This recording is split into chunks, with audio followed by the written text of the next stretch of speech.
Hello hello hello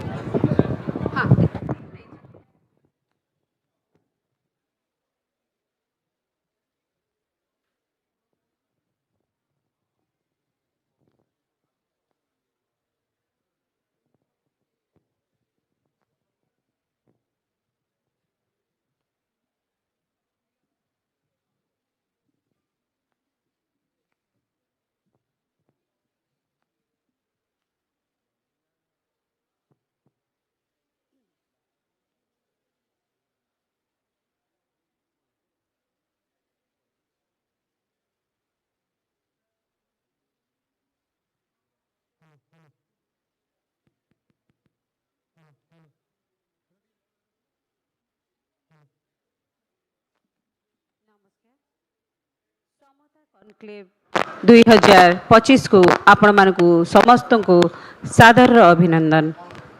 प्राय वर्षे तले समता को एक स्वाधीन मुक्त चिंतनर चैनल करी गढ़ी तोड़िबा पई कवि केदार मिश्र प्रयास करथिले।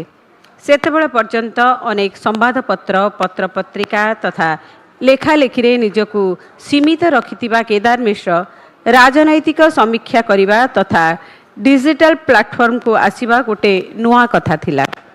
तेबे सेई क्रम रे ठीक निर्वाचन आगरु समता चैनल आरंभ हैला एवं अल्प दिन भितरे यह ब्रेस लोकप्रिय हबाकू लागिला। समता ओडिशार एक प्रमुख मुक्त चिंतार न्यूज चैनल। खबर उपरे विश्लेषण करिबा, राजनैतिक विचारधारा को नहीं आलोचना करिबा एवं समसामयिक घटनावलीर तर्जमा करिबा पई समता काम करि आसुची। समता कॉन्क्लेव 2025 एई कार्यक्रम मूल उद्देश्य होची गणतंत्र एवं वाक स्वाधीनतार सुरक्षा। गणतंत्रर उत्सव पालन करिबा पई आमे विचार स्वाधीनता को सर्वप्रथमे प्राधान्य देई आसीछु। आजिर समय रे जेतेबेले गणतंत्र एवं वाक स्वाधीनता उभय आगरे अनेक आह्वान सृष्टि हेछि, सेतेबेले आजिर कार्यक्रमर विशेष गुरुत्व रहिछि। आज एई उत्सव रे आम सहित मूल भित्ति उपस्थापन करिबा पई आजिर मुख्य वक्ता भाबरे गणतंत्र एवं वाक स्वाधीनतार विशेषत्व संपर्क रे कहिबा पई आम गहन उपस्थित अछंती ओडिशा हाईकोर्टर पूर्वतन मुख्य विचारपति भारतर प्रख्यात आईनजीवी जस्टिस एस मुरलीधर। आमे तांको मंच को आमंत्रण करूछु एवं तांको सहित मंच को आमंत्रण करूछु केदार मिश्र को।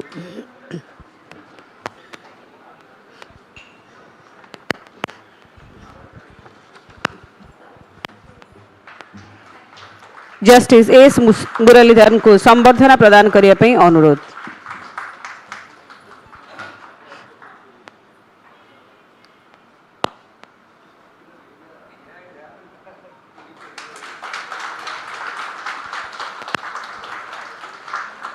बहुत बहुत अभिनंदन। केदार मिश्र को स्वागत भाषण प्रदान करिया पई अनुरोध करुछि।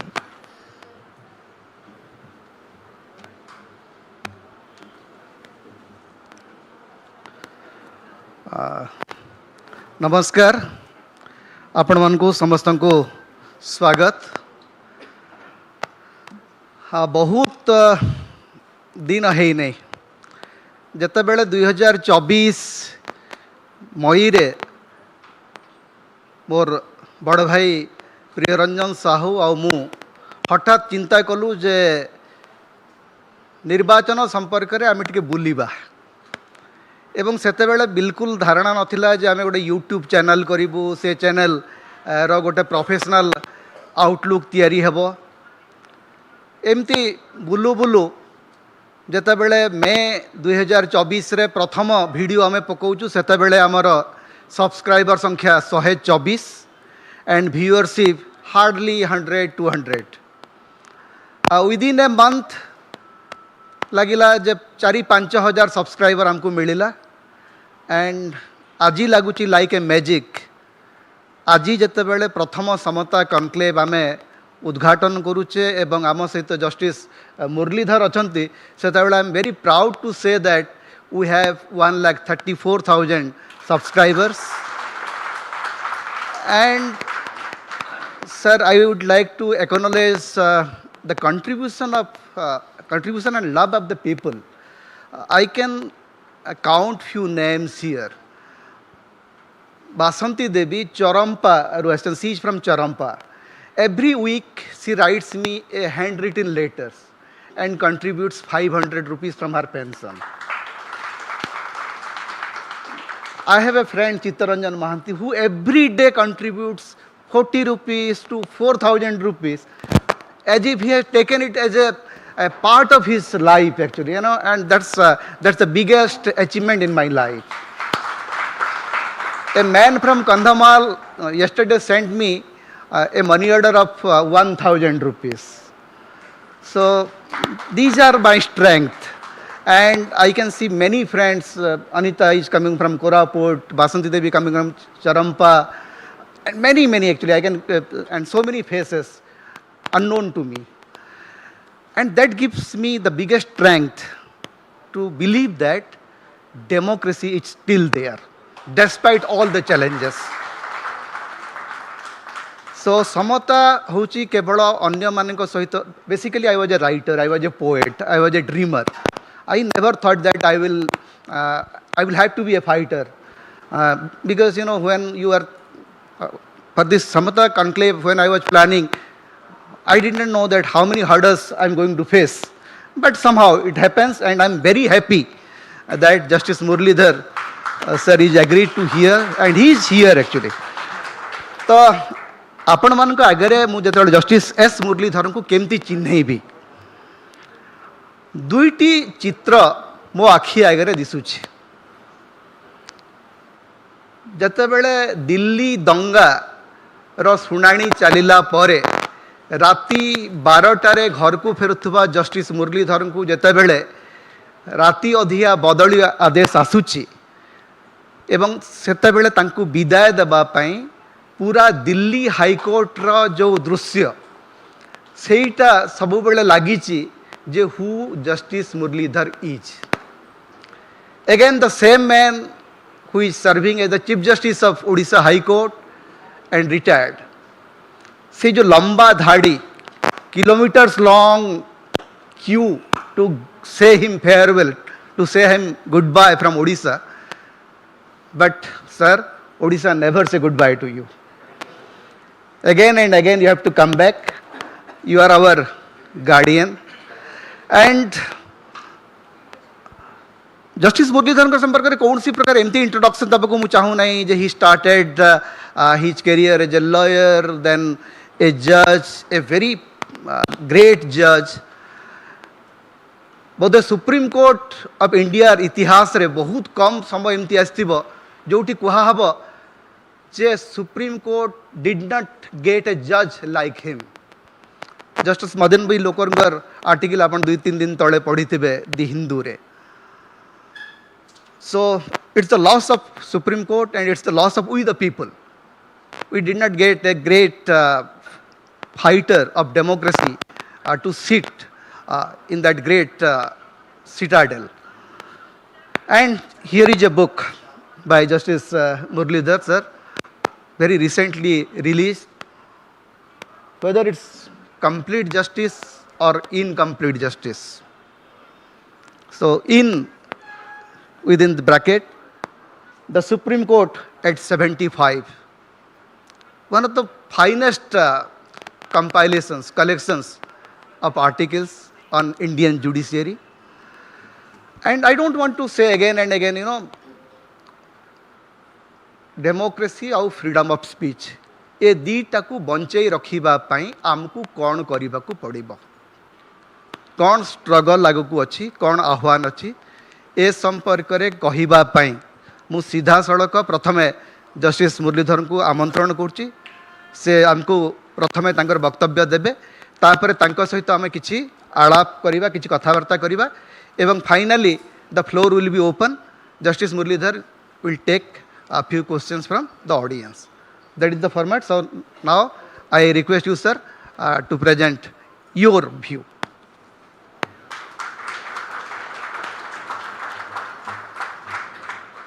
Thank you, Kedar ji. A very warm good morning to all of you. I consider it both a privilege and an honor to be asked to give the keynote in this media conclave. I'm very happy to see very, very distinguished members in the audience, some of them whom I've gotten to know very closely over the few years I was here in Orissa. And I consider it even more a privilege after hearing Kedarji say how he gets the support of the people of Orissa. And his initiative is truly what we would call crowdsourced. And it's an inspiration for media persons that you can function in today's day and age with people's support without depending on state support or corporate support. These are the themes, of course, I will be touching on. I have spoken about this theme of media freedom in March this year when the BG Memorial lecture was asked to be delivered. I'm trying to develop a different theme this time. I've titled my talk as How Free is the Freedom of Speech? Ruminations on the Indian Media. The world over, it has been bad news for journalists. 5 days ago, August 25th of this year to be precise, 5 journalists, including the Al Jazeera photographer, Mohammed Salama, were among 21 people killed in Israeli attack on the Nasser medical complex in southern Gaza. It was said that they were killed on the 4th floor of a hospital in a double tap strike. Double tap means one missile will hit first, then moments later, another missile hits the same spot, even as the rescue teams are arriving. A number of journalists have been killed in Gaza ever since October 7th of 2023. The number exceeds 270. We're talking of journalists alone who have been killed in Palestine. And it should concern all of us. The entire world is watching silently. There are whimpers of protest, but the biggest nations are unable to speak out for various political compulsions. Whereas people have been trying to reach Gaza, despite all odds, courting arrests, and doing their bit to express their solidarity with the people of Palestine. And it must concern all journalists the world over that this is happening to one of their own kind, whether they are television journalists or photojournalists or even print media reporters. It is indeed a matter of great concern. The second development which I find of very great concern is what is happening in the United States of America. I don't know how many of you watch, and I avidly watch, the late night show hosted by Stephen Colbert. Here is a person who fearlessly attacks President Trump and his policies. And his show is in fact hosted by the CBS, one of the leading media channels in the US.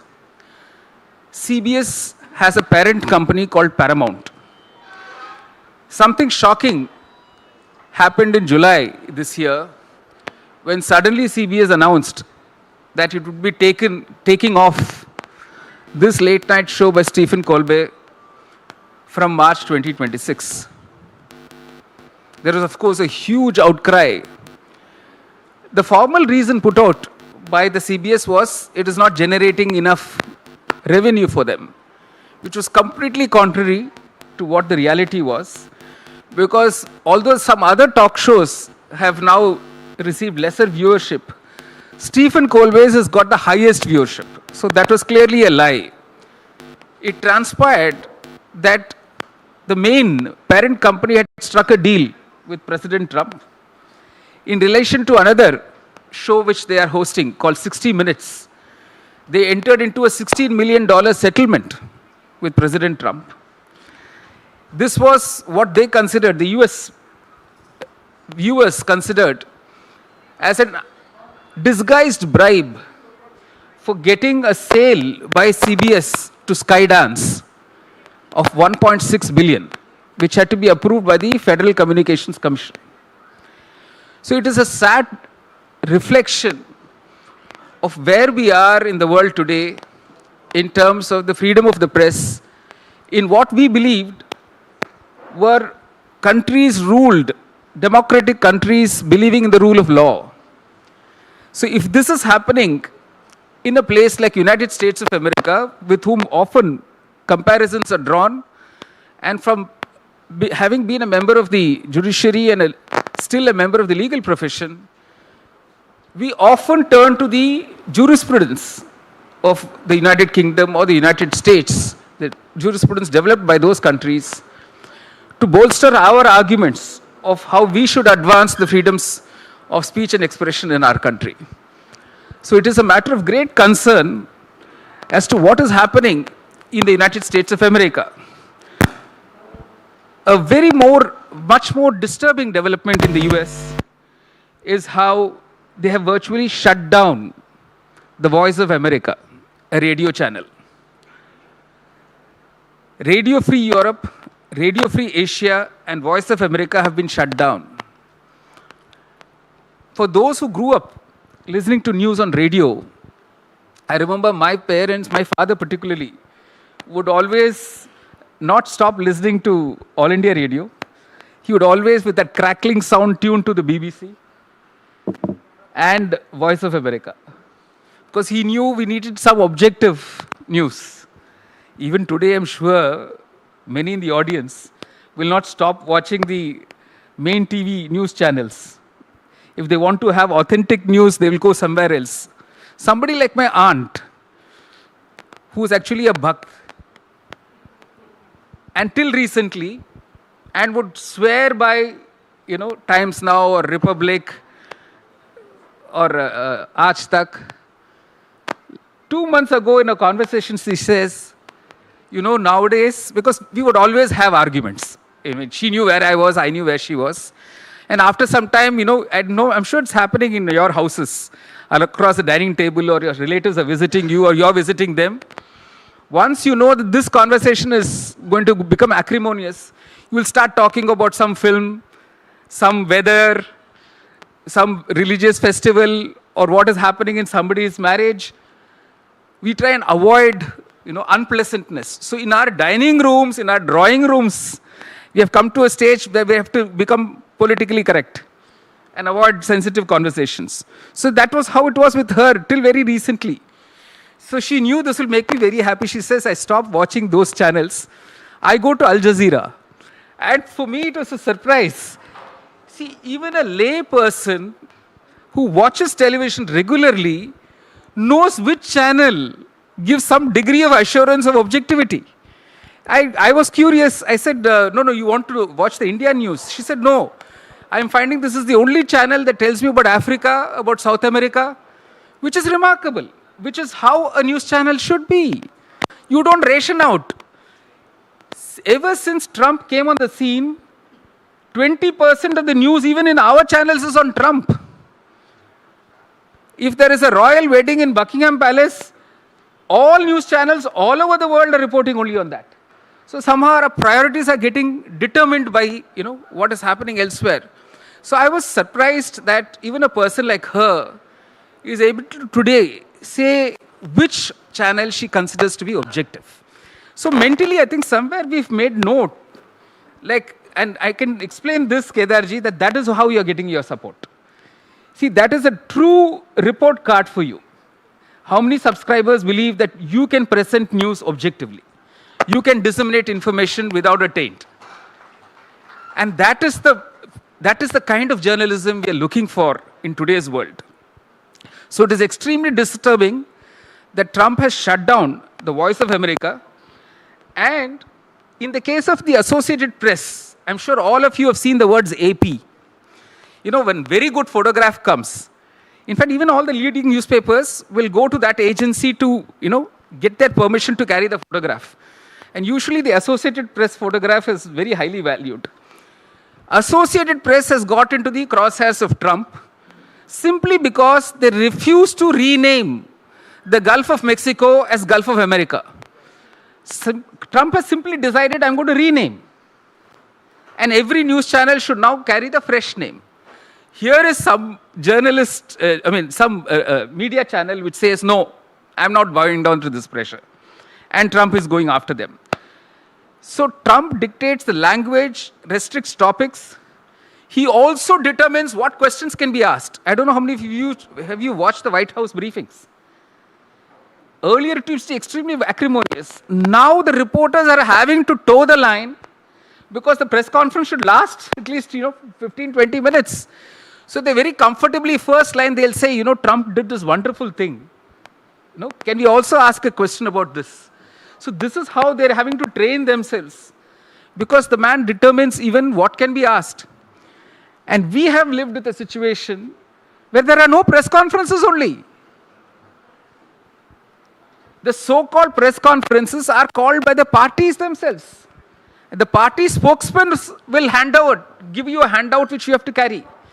So world over there is a phenomenon where there's an active attempt to control a media narrative.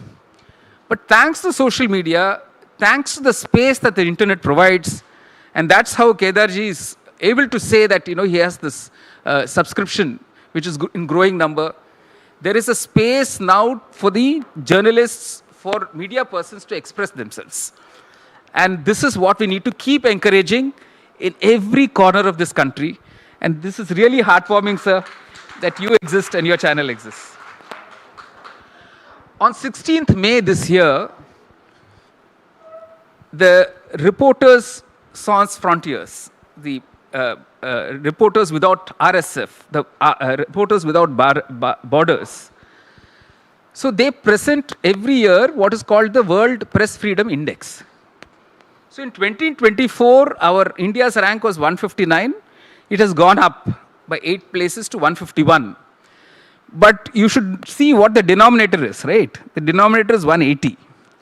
So which means we are in the bottom 1/3 or 1/4 of the countries who have poor record of press freedom. So our record still is very poor. And there are major parameters on which this kind of a report is prepared and the ranking is given. I've said this elsewhere also. Wherever there is an international report which says India has done very well, the government is very happy. It will quote all that. It will say, see, World Bank itself has said, we are doing so well. Our World Bank rating has improved. But where an international report like the Hunger Index or Press Freedom Index reflects India's position poorly, we will say this is a conspiracy against India. So we have a way of debunking that which is inconvenient and accepting that which is, praising our performance. This is something as lay viewers, lay audience, lay persons, we must guard ourselves against. Don't be selective in what you think you will accept and reject something that because it is inconvenient. If it is an objective study, see for what it is worth. The parameters on which this World Press Freedom Index is prepared, the broad parameters are these: financial stability. They say this is so important that without financial support, most media houses cannot function. Even Kedarji needs crowdsourcing. He cannot survive otherwise. Many a media channel, many a newspaper, small newspaper, even radio channels are having to shut down world over. And post-COVID, this has been a dramatic decline in the number of media houses shutting down. Even newspapers in the US shutting down. And it is also opening the doors for corporate takeover. The way Washington Post has been taken over by Amazon. So this is bound to happen if you do not give proper financial support to media houses. Second factor they look at is political stability. Look what is happening in Israel and Palestine. Complete political instability. Or even Russia, Ukraine, political instability. To expect journalists to function without fear for their personal safety, which remarkably many are doing. Many are risking their lives, literally putting their lives on the line to cover the events happening in those borders between Ukraine and Russia, Israel, Palestine. So Political stability is the second factor. Concentration of media ownership. How much of the media is owned by a few corporates? This is a determining factor to see how free is the press in that country. In our own country, we know major corporate houses today own the channels. And I'll speak about it in a few minutes. The fourth is laws restricting foreign influence.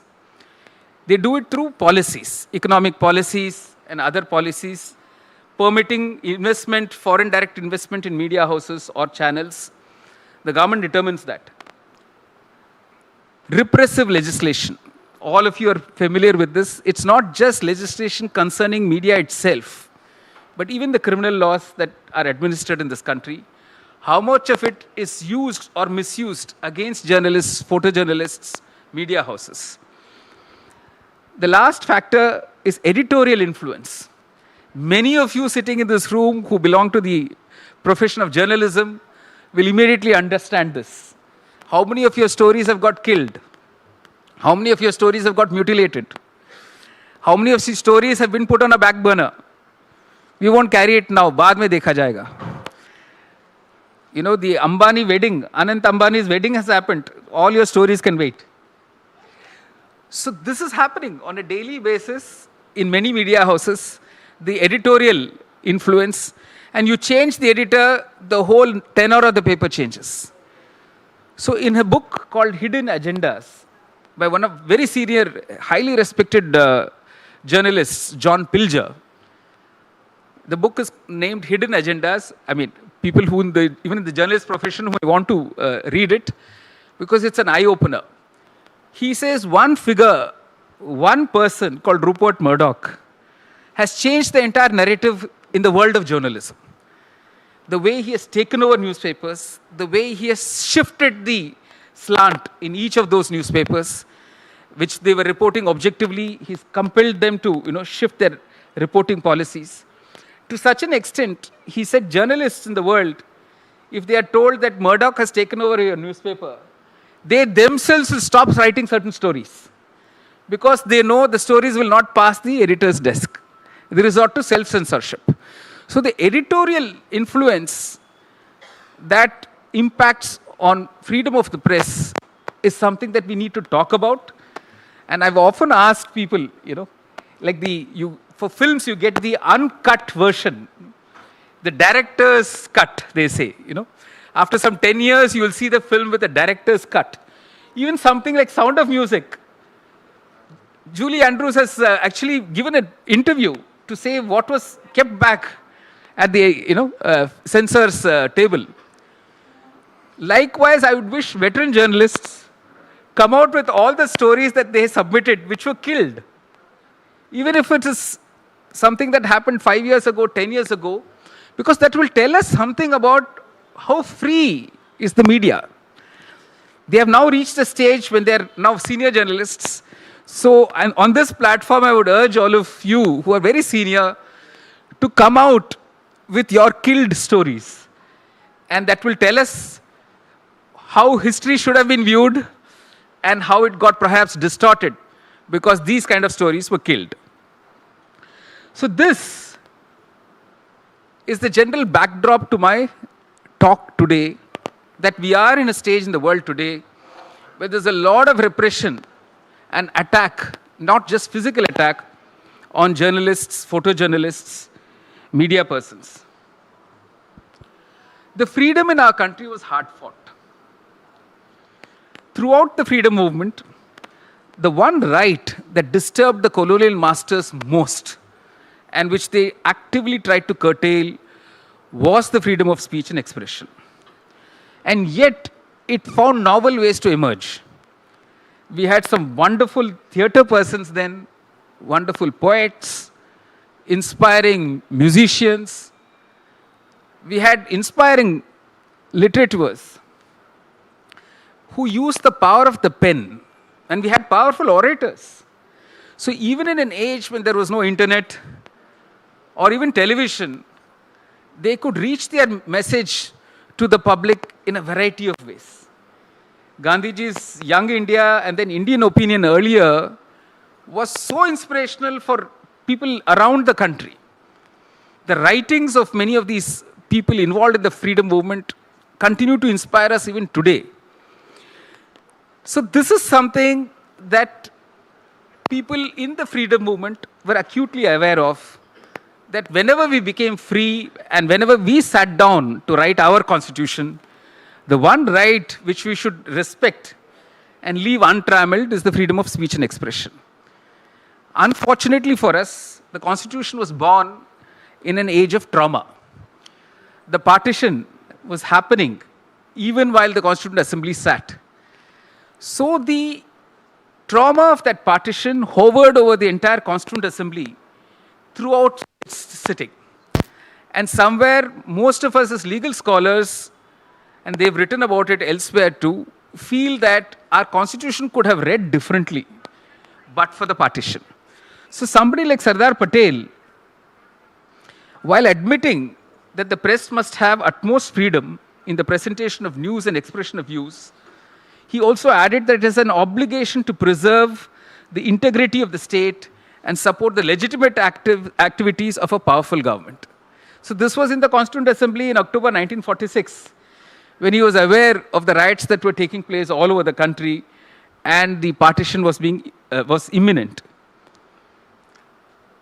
One legal scholar has told us how this kind of a understanding of what the freedom of speech is, where you say you better curtail your speech and make sure it does not affect the sovereignty, integrity of the government, and see that legitimate activities of a powerful government are somehow allowed to be carried on. So one legal scholar says Article 19.1 of the Constitution, which guaranteed, 19.1a actually, of the Constitution, which guaranteed the freedom of speech, was at best a partial project with the deliberative nature of the reason underlying it. It was also accompanied by a sense of nervous public sphere, exemplified in Article 19.2, in which the full citizen and the infantilized citizen occupied the same sphere. When I read this word infantilized, I remember my own childhood. When we went into a cinema hall to watch a film, the Films Division documentary will come. And you know, if you watched Film Division documentary every day, you'd think yours is the best country in the world. Everything is good. Sab changasi. Only the projects inaugurated by the Prime Minister, that time I think it was Indira Gandhi, only those kind of news would come. And that will be shown in Films Division. Sometimes natural disasters will be shown, but promptly they'll show how the minister has visited, the Prime Minister has visited, distributed relief. So there was nothing critical, nothing even remotely, problematic about that news.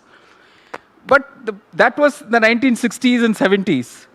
I thought through my growing years that in 2025 all these people will start mocking at.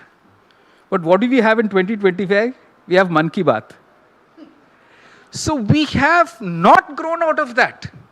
We've still not grown out of this always, all the good news and always the good news. We are forgetting that one of the basic purposes of the freedom of speech is that the media can express itself freely. It can be critical of what the government is doing.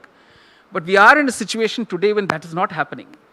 We are still, a large section of our population is still getting what this scholar says is infantilized or dumbed down.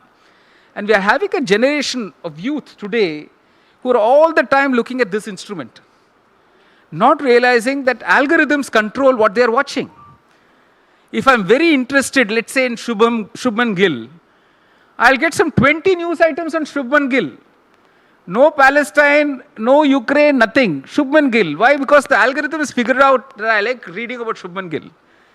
So instead of reading one news about Shubman Gill, I'll be reading 20 on a daily basis. So this is the problem which the youth does not realize, how their minds and their choices are actually getting controlled through what is happening on the net. I'll come to that a bit later. So this is the broad conspectus of where the constitutional right of the freedom of media is. Subject to various restrictions, we've kept amending that 19.1a.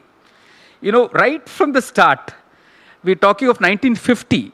The Constitution is born on 26th January. 1950, we have 2 cases before the Supreme Court. One at the behest of Ramesh Thapar, who is the editor of Crossroads. The other at the behest of K.R. Malkani, who is editing The Organizer.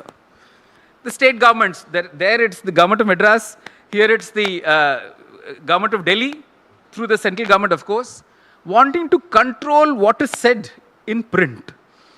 Both attempts are shut down by knocked down by the Supreme Court. So how does the central government of that day react? Amend Article 19(1)(a). So increase the restrictions. So periodically, and during the Chinese aggression, one more amendment. So we have periodically amended Article 19(1)(a), and we have now come up with that whole list of restrictions that I spoke of. So this is the other thing about governments. It is not that the present government is only repressive and the next government will not. It is not that the present government is repressive and the earlier government was not. They all have a certain pattern to this. Because a free press is the voice of the people, and sometimes they don't want to hear that voice because it is inconvenient for them to hear it. So they need to control the media narrative. Anyone in power, I mean, bar none.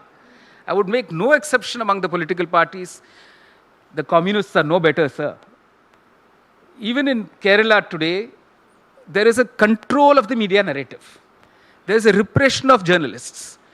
This simple thing like a Facebook post, it doesn't rile only the BJP or the Congress. It riles Mamata, it riles Pinnari Vijayan, it riles everybody. It riles Stalin. So none of them want any criticism. They don't even want the criticism to be approved or liked. In Palghar in Thane, when Bal Thackeray died, there was a post saying we're shutting down this whole state for one leader, and questioning how can we just shut down? We are mourning a leader, of course, but you can't shut down the entire state. 2 young girls simply put a thumbs up. Within a few hours, and this is how efficient that police was, within a few hours, they were picked up by the police. Traced down and picked up by the police. And I'm talking of 2012. So we are in a state today that we cannot expect, unless we constantly critique and have a public discourse, we can't expect executive governments of a particular day to allow a completely free media. And this is something we should constantly fight for. Any repression must be spoken up about loudly and in public discourse. And today we have a wider public. I think that's the positive side of the media today. Even if the space is shut out in the print, shut out on television channels, you still have the internet. And you're the shining example of that. So governments of the day will always try and control the narrative through a variety of ways, and I'll just come to it in a minute. First, the executive of the day controls the narrative through licensing policies. Grant license to some, don't grant license to the others. Investment policies, how much of foreign investment we allowed, and if that proposal has to be cleared, the government has a control. In the scheme of affairs that we have, because of the Telegraph Act, which is now replaced by the Telecommunications Act, even in the electronic media, the control is with the central government. So although we talk of federalism and all of that, there's an immediate control and direct impact that the central government's policies will have on media freedom. So who is in the central government and what does that ruling party or coalition believe as far as press freedom is concerned will determine the course of media freedom in the country. There is a plethora of central and state laws, like the Press and Books Publication Acts. We have the Information Technology Act for the Internet. We have the Television Broadcast Guidelines under the Telecommunications Act, earlier under the Telegraph Act. These are the actual statutes governing media functioning. But media personnel are not attacked only by that. They're attacked by the criminal laws. They're attacked by, yes, sedition. So the penal codes, now the Nyaya Sanhitas, they have still retained the provisions where somebody can walk to your doorstep and pick you up, saying you've committed a cognizable offense because you wrote something not just in print or you spoke about something on television, but because you posted something in your blog or in some space, or even a message that you may have sent to your friend. So the central government's control is also through taxation laws. So raids on media houses, opening up something that they may have done some 10 years ago, 8 years ago, because they carried something critical of the government. Today I have a raid, income tax raid. So this is happening too right now, that the government views some media house as inconvenient. It will unleash the income tax department or even the enforcement directorate. So it's not unheard of that journalists have to face the wrath of these agencies as well. Then we have local state laws, municipal laws. You know, Indian Express Ramnath Goenka, when Mrs. Gandhi came back to power, that building you see on Bahadur Shah Zafar Marg, that was sealed.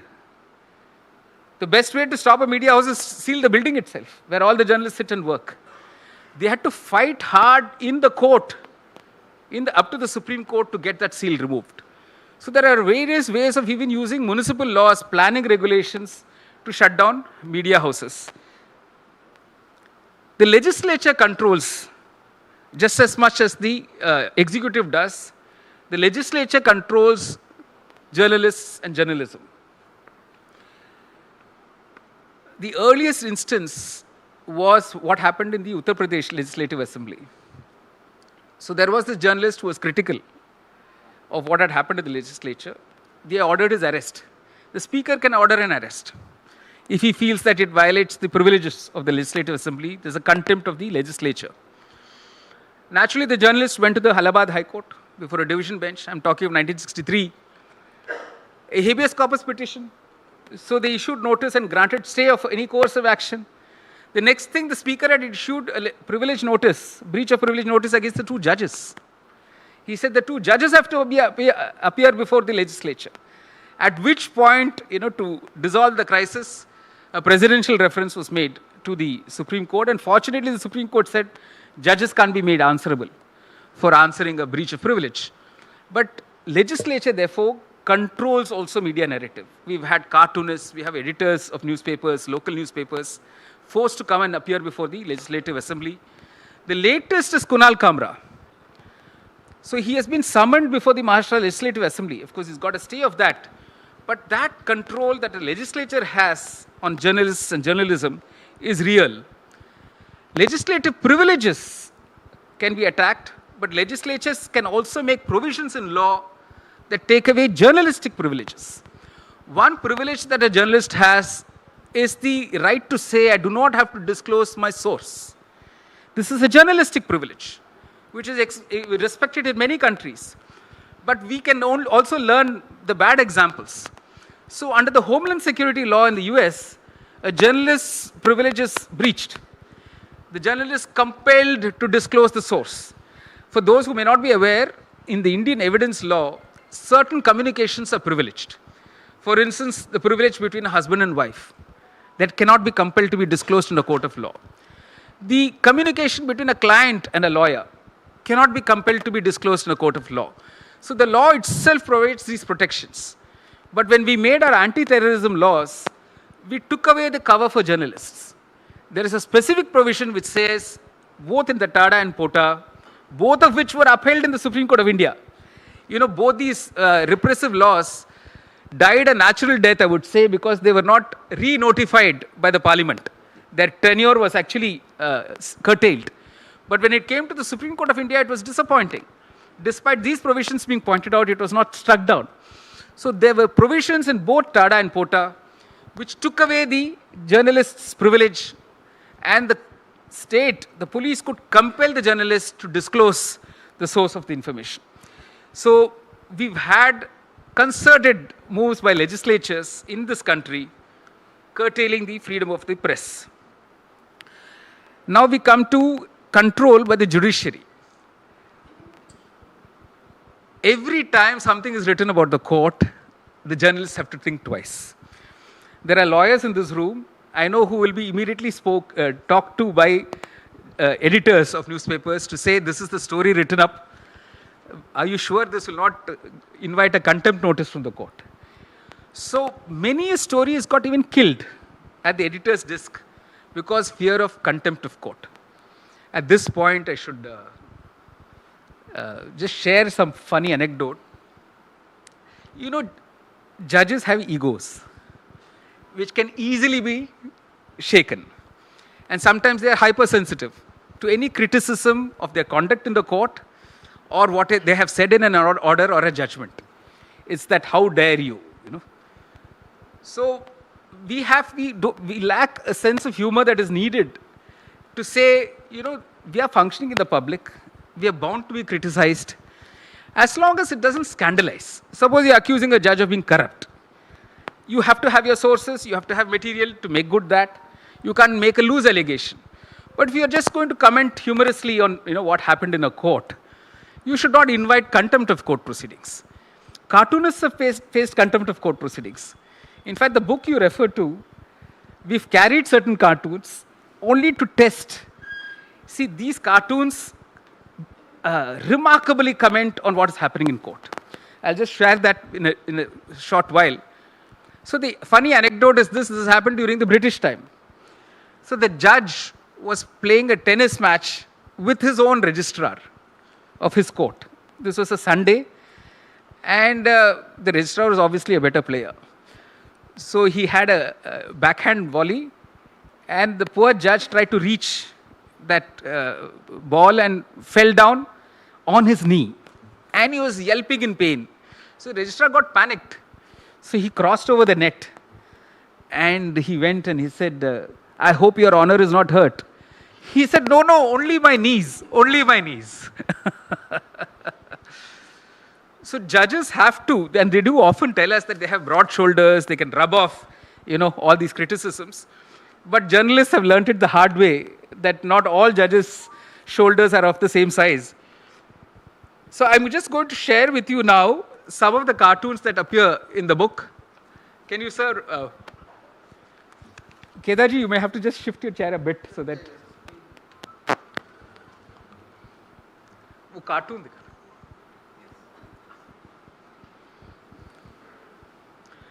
See, judges keep saying bail is the norm and jail is the exception, right? And Sandeep Advyaru, who is a leading cartoonist, I'm sure all of you are familiar with him, depicts it so wonderfully in this single cartoon. Just see that.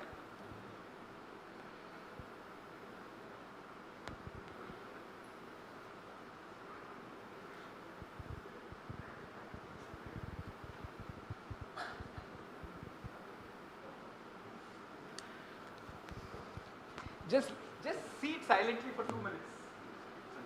And how wonderfully he is able to depict what has happened.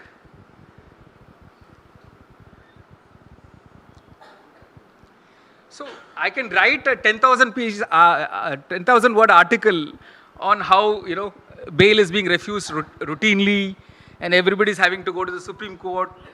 But this man does it with a few strokes. This is the Shiv Sena case.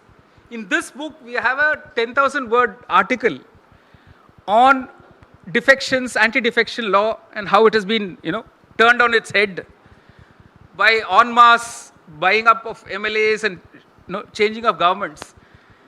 In just 3 frames, in one single frame with 3 lines, 3 dialogues, he's able to depict what the whole case was about.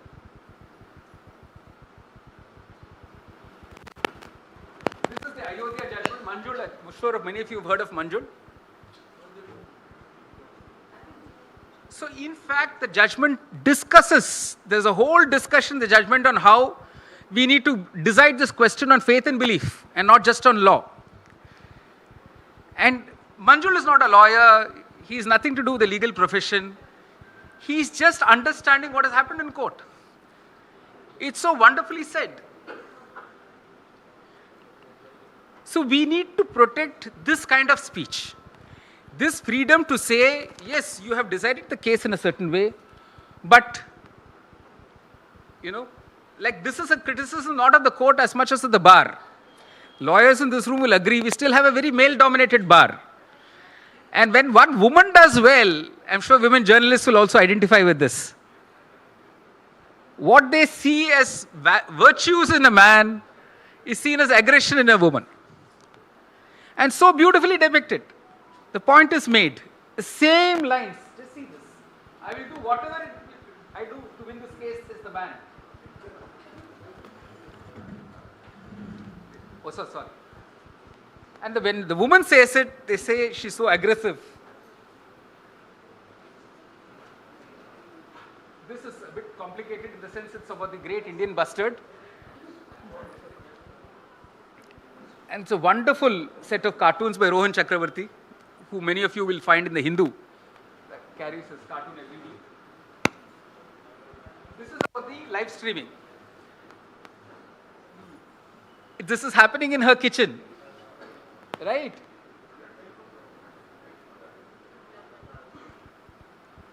So this is light-hearted humor, but also making a point about how we should think about the courts. And this complemented Sayanath's essay in the book, where he makes this very powerful point, how differing standards apply to those who have the wherewithal and those who don't.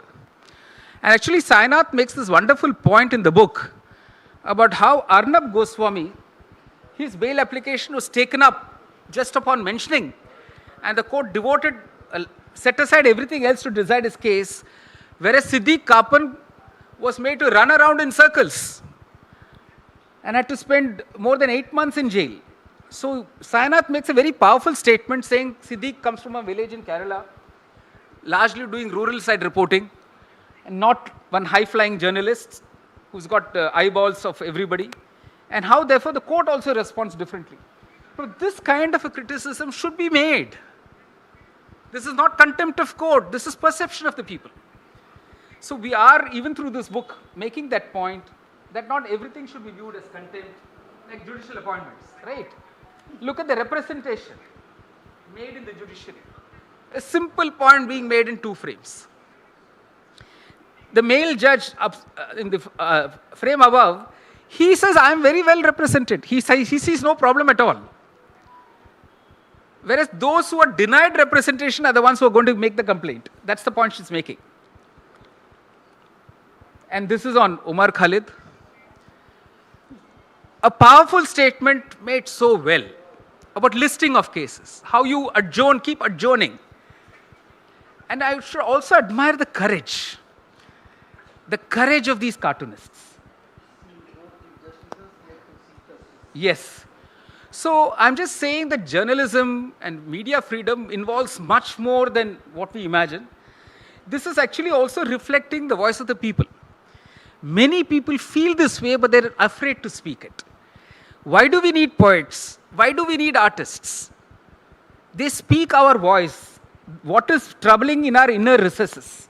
I may not have words to express it, but Kedarji can find a word for it. Then I'd like to read Kedarji's poem again and again. That is what, and through history it's been like that. You talked to me about Bhakta Charan Das yesterday, sir. Why is his poem being read today in Orissa? Why are they being recited today in Orissa? He could be critical of the rulers of his time. He could tell you what Prajas of those time thought of the Rajas. Today we have the so-called democratic processes elected our people in powerful positions. But they're not acting as democratic leaders. They're acting as Rajas. Why was in Washington DC, in New York, in so many cities in the US, the movement saying, or people out on the street saying no kings? Saying we use this democratic process to elect you guys, not to behave as emperors and kings. To be answerable to the people, to be accountable. So this ability to express oneself should not be viewed, particularly by courts, as being disrespectful or contemptuous, and we must give a leeway to this so that this form of expression is not curtailed.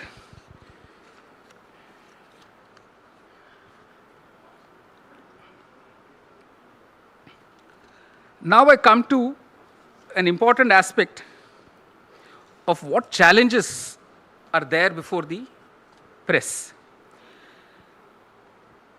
During the period of the emergency, and this will resonate with many of you so much, and I'm reading from this book, Framing of the Media by Pamela Philippos. This is also now available on the net, sir. It's worth reading. This is all from your own fraternity. And she tells us how the entire media narrative was controlled during the emergency. I'm just going to take 2 minutes of your time. Within 6 months of the declaration of emergency on 25th June 1975, there were no less than 197 instructions issued by the Directorate General All India Radio to station directors with regard to content, periodicity, and presentation of programs dealing with the 20-point program. I'm sure in your childhood also, I don't know whether you heard, in my school, they organized a debate on 20-point program, and we all as children had to participate in that. It noted that a sustained effort was made to project the Prime Minister in a positive light to national audiences. You can substitute all this with whatever you're experiencing now. Most of her speeches were repeatedly broadcast, and 301 quotations from them were repeated in broadcast from all stations during gaps between programs. Today we have instructions to Kendriya Vidyalayas. You have to sit down, you have to listen, but not just listen. You have to take a video of it and send it back. You have to take a photograph of it and send it back. This is 1975 and we are in 2025. Most of her speeches were repeatedly broadcast and 301 quotations from them were repeated in broadcast from all stations during gaps between programs. It's not just Mrs. Gandhi, but also her son Sanjay Gandhi, who was accorded such extraordinary attention. Between 1st January 1976 and 18 January 1977, there were no fewer than 192 bulletins carried in the main news section, most of them repetitive, inane and devoid of news content, such as continuous references made to Sri Gandhi, be welcomed by excited crowds in various cities. So, like I said earlier, one big challenge is media houses and media persons seeking state patronage. State will be very happy to give you patronage, sir. Allot you a plot of land, give you a stipend, call you separately, sir, scoop for you, exclusive story only for you. So you tomorrow in your news channel you can say exclusive. Nobody has this information, only I have it. I was the first to break this news. They can easily play on this. Because with the corporate takeover of the media, which I'll talk to in 5 minutes, the anxiety to have the maximum viewership as a television channel, the anxiety to have the maximum circulation as a print media, the anxiety to have maximum likes. Because, sir, in your space, these people are also there competing with you. So they would like to beat you here also. So that anxiety drives them to abandon professionalism, abandon ethics. And this has been not the bane of only Indian media. Let me not sound like as if this is the only problem in Indian media. In US also, you know there is Fox News, and then you know there is CNN. And you know that you have to watch 2 different channels. If you're in Tamil Nadu, you will not stop with watching Sun TV. You will also watch Jaya TV. So everywhere, here you will not stop with watching OTV, correct? You will go to some other channel as well. So I'm just saying, so these channels are also, they make open where their inclinations lie. They know that they cannot be totally objective. The whole purpose of creating the channel was to, give a platform to that political leader or that political party or that company. Today, that's also happening. I'll speak about it in a minute. So the media, one of the biggest challenges today before the media is how do you resist the temptation of state patronage? Advertisements. I will give you all the advertisements, I will not give him. Why? He carried some negative view, negative report, not just about me as chief minister, but about my son, grandson, nephew, somebody. So journalists have having to therefore choose a pragmatic way, saying we have to survive as a media house. If government advertisements go, we just collapse.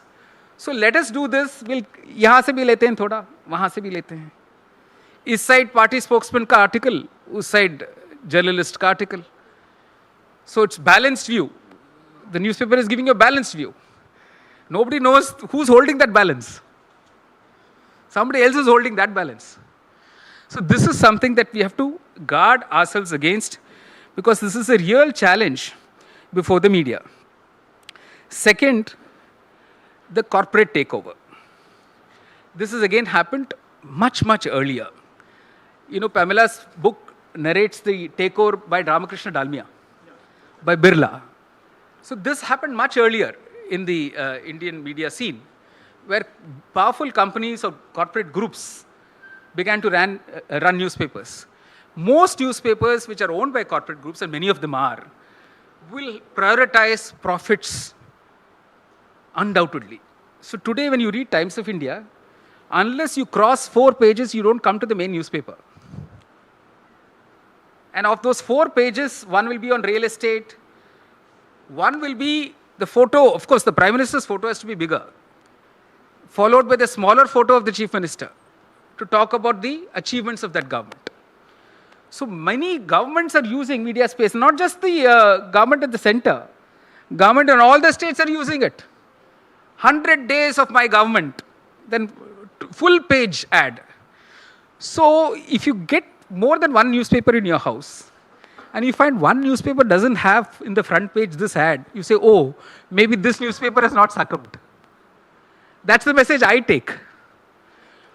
But many newspapers are forced to carry all these full page ads and are therefore making compromises. They also carry what are called editorials, where one particular, let's say it's a shipping industry editorial, then that it will give you all the achievements of that particular industry in that state or at the center.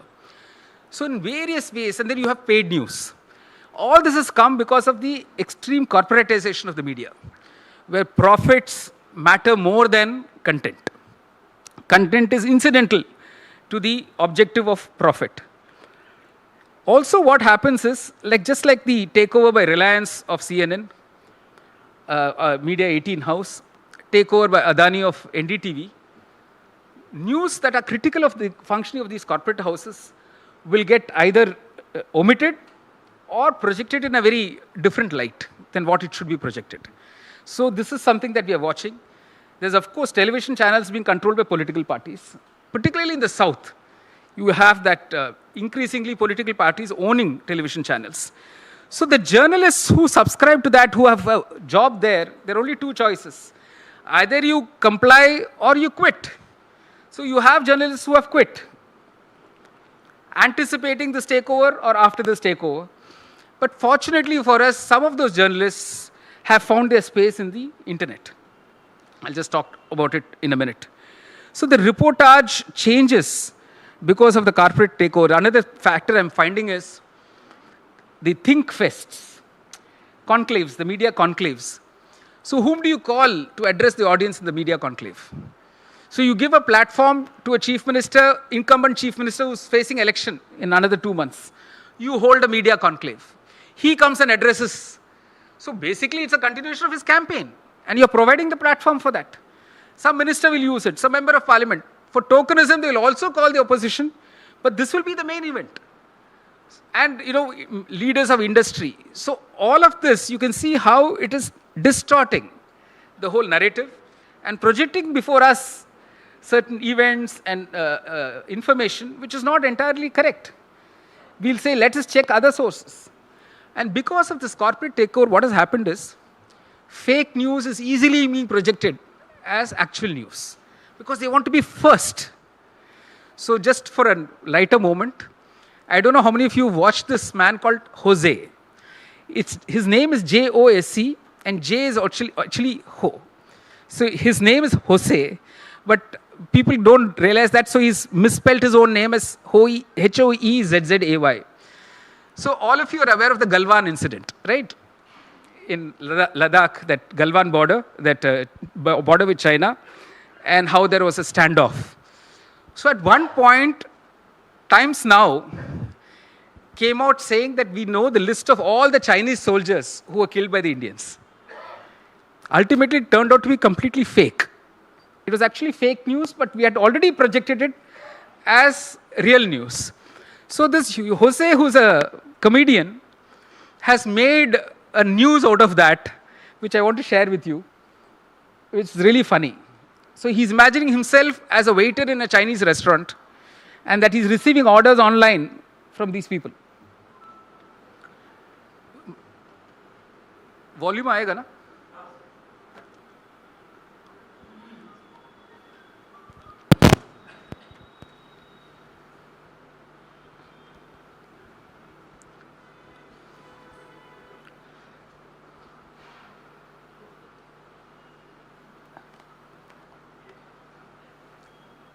Volume के बिना तू pointless.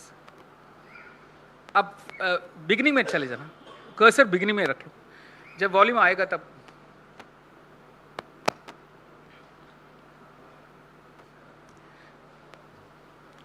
It's okay, I'll carry on, let them set it right.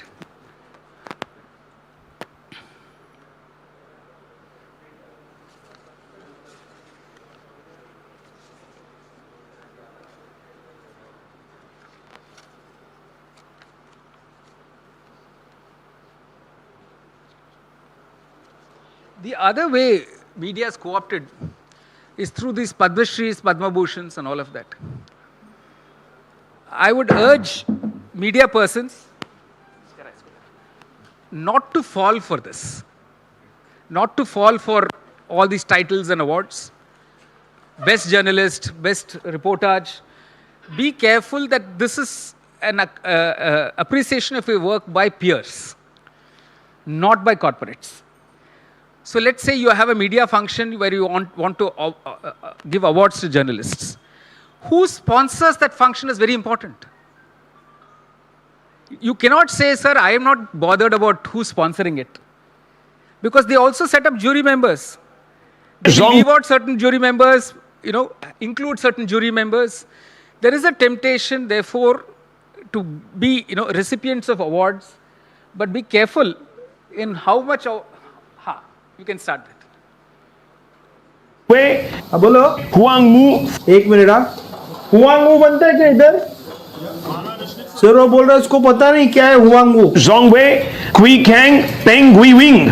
तो आपको खाली wing चाहिए क्या? सोंगजन Liang यान साउशिया यीशी जुन जी शेंग. सर ये मटन है कि चिकन है? एंड वो ताओ यी. अरे तुम लोग जबरदस्ती चाइनीज में बात क्यों करते? हिंदी में बात करो ना. कौन है? नहीं हूँ. टैन फेंग जूचिन रेन आ. मैडम आप ही बात करो, आपका चाइनीज थोड़ा अच्छा है सर से. लू यिन टियानजी डूमिन जोंगविंग ही हुआंग गाओ यांग. मैडम आप मसाला डोसा खाते हैं? Jongwe.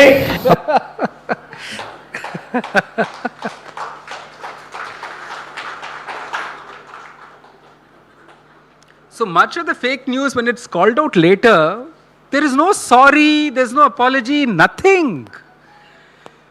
There was a news item about some Congress in Turkey. Straight away declared that Congress has its office in Istanbul. I mean, where do they get this from? They don't even do a basic homework. So today, this is breeding a culture of journalists, and this is the point I'm coming to. The veterans here will agree with me, where you're actively discouraging young journalists from actually doing investigative journalism. You're making it plain that investigating journalism is a no-no. It will not get space. In fact, it will invite criminal proceedings against you, contempt against you, defamation against you. Do news which people will generally leave aside and, like. So we are having unverified content generated in social media, projected as real news in electronic media. And this trend, I don't know, has to stop. The sooner it stops, the better, because it's a very dangerous trend. Look what happened during COVID-19, right? Today we have official statistics that came out a few months ago to tell us how wrong the figures were from 3 or 4 of the states in India. No apology, no course correction. Not a single channel says the government has to answer why it gave misinformation. So when statistics are available with you, you're refusing to talk about it. You're refusing to demand an apology, demand accountability. So this is something that as media persons, as media houses, one must introspect. And there are troubling questions of what is happening within the media. There is nothing called a self-regulation. You know, every time in some kind of a news channel or interview or panel discussion, they'll proudly talk about this news broadcasters and digital authority, which is a body set up by the news channels themselves. What they don't tell you is only some 20 odd channels have subscribed to it. The ones who are actually spreading the wrong information are not part of it at all. And even these 20 don't feel bound by their decisions. So self-regulation in India so far has been a failed experiment. They started by having, you know, former chief justices, former Supreme Court judges to chair all these bodies. But soon those judges themselves realized that it's not having the kind of corrective impact it should have on the behavior of media channels. And very little offered by way of apology or recompense or any of that sort.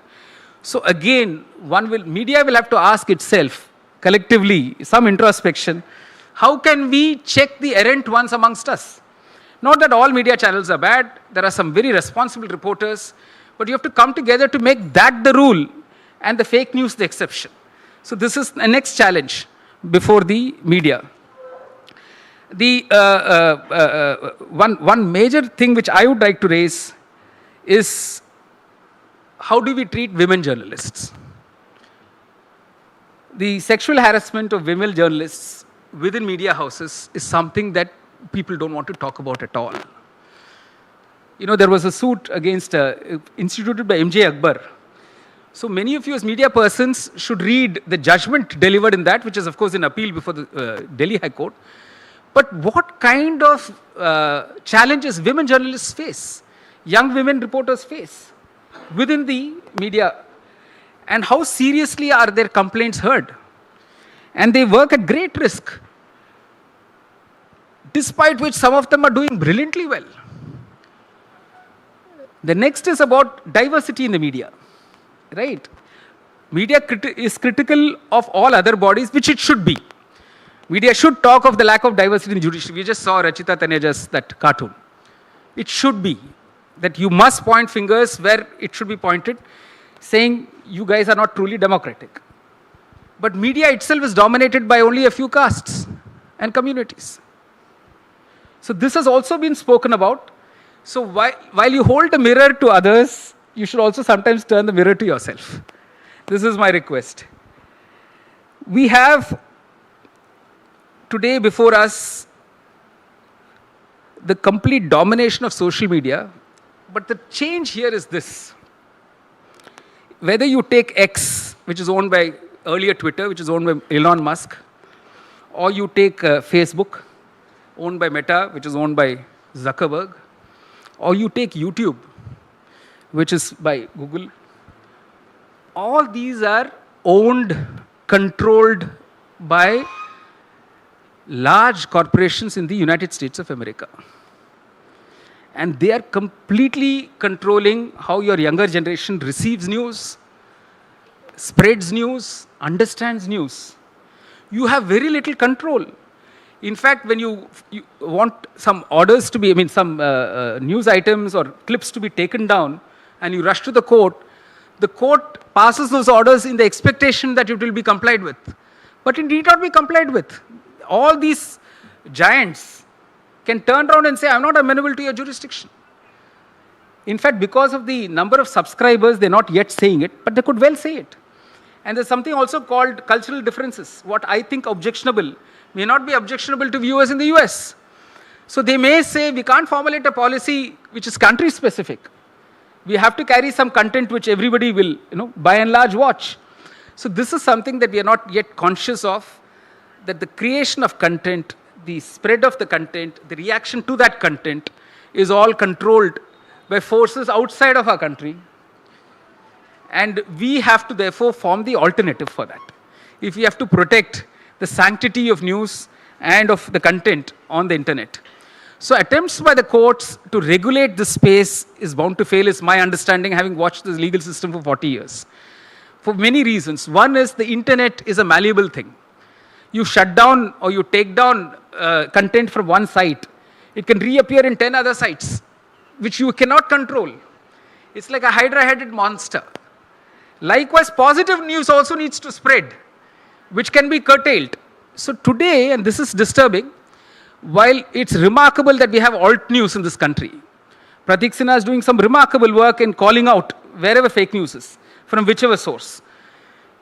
Fact check units are sought to be now established by the government itself. Fortunately, the government move in this regard has been stopped by the Bombay High Court, and the matter is pending in the Supreme Court, whereas stay is still continuing. I don't know for how long, but we must be alive to this, that we can't allow fact checking to be done by the state itself, because then you'll only get sanitized news. You will not get the real news. What is disturbing is both Amazon and I think X have taken away their fact check units. The only check that there was to make sure that you don't get fake news on your phone, that's been removed. So as journalists, you must be aware of this. So whatever you see on the phone, you must have a way of first in your checklist checking if this is correct or this is not correct by going to some other source and investigating that just for a few minutes before you are eager to spread it. Last is transparency and accountability within the media. I told you again, if you have so much content on a daily basis, what is your editorial policy? Why do you take out a story? Why do you retain a story? And do you protest when somebody is called and given an exclusive scoop? Or you say, okay, next time I should get another scoop. And this is happening even in the judiciary. Some of the reporters get news that others don't. Well, we'll take the last two examples. One is Yashwant Verma. Only one newspaper could carry it because it is exclusive for that newspaper. And now Justice Nagaratna's dissent, only one newspaper carried it. The others didn't. They were then doing a catching up. So this is also happening, that the media can easily get played, and the media should watch out. So there are things that the media needs to do to protect its own freedom, and it should not delay in doing that. So I think I've covered a fairly large field, and I wish to only end by a certain quote. In his memoirs titled Hidden Agendas, veteran journalist Pilger says that when Murdoch took over newspaper, reporters would self-censor. Walter Lippmann warned that threats to press freedom is not as much from the pressures and intimidation they face, but from those of their ilk that are already and readily co-opted into the heady mix of politics with the reward of proximity to the corridors of power. When asked to bend, they crawl. They might do well to heed Benjamin Franklin, who said, "They who would give up essential liberty to purchase a little temporary safety deserve neither liberty nor safety." Thank you.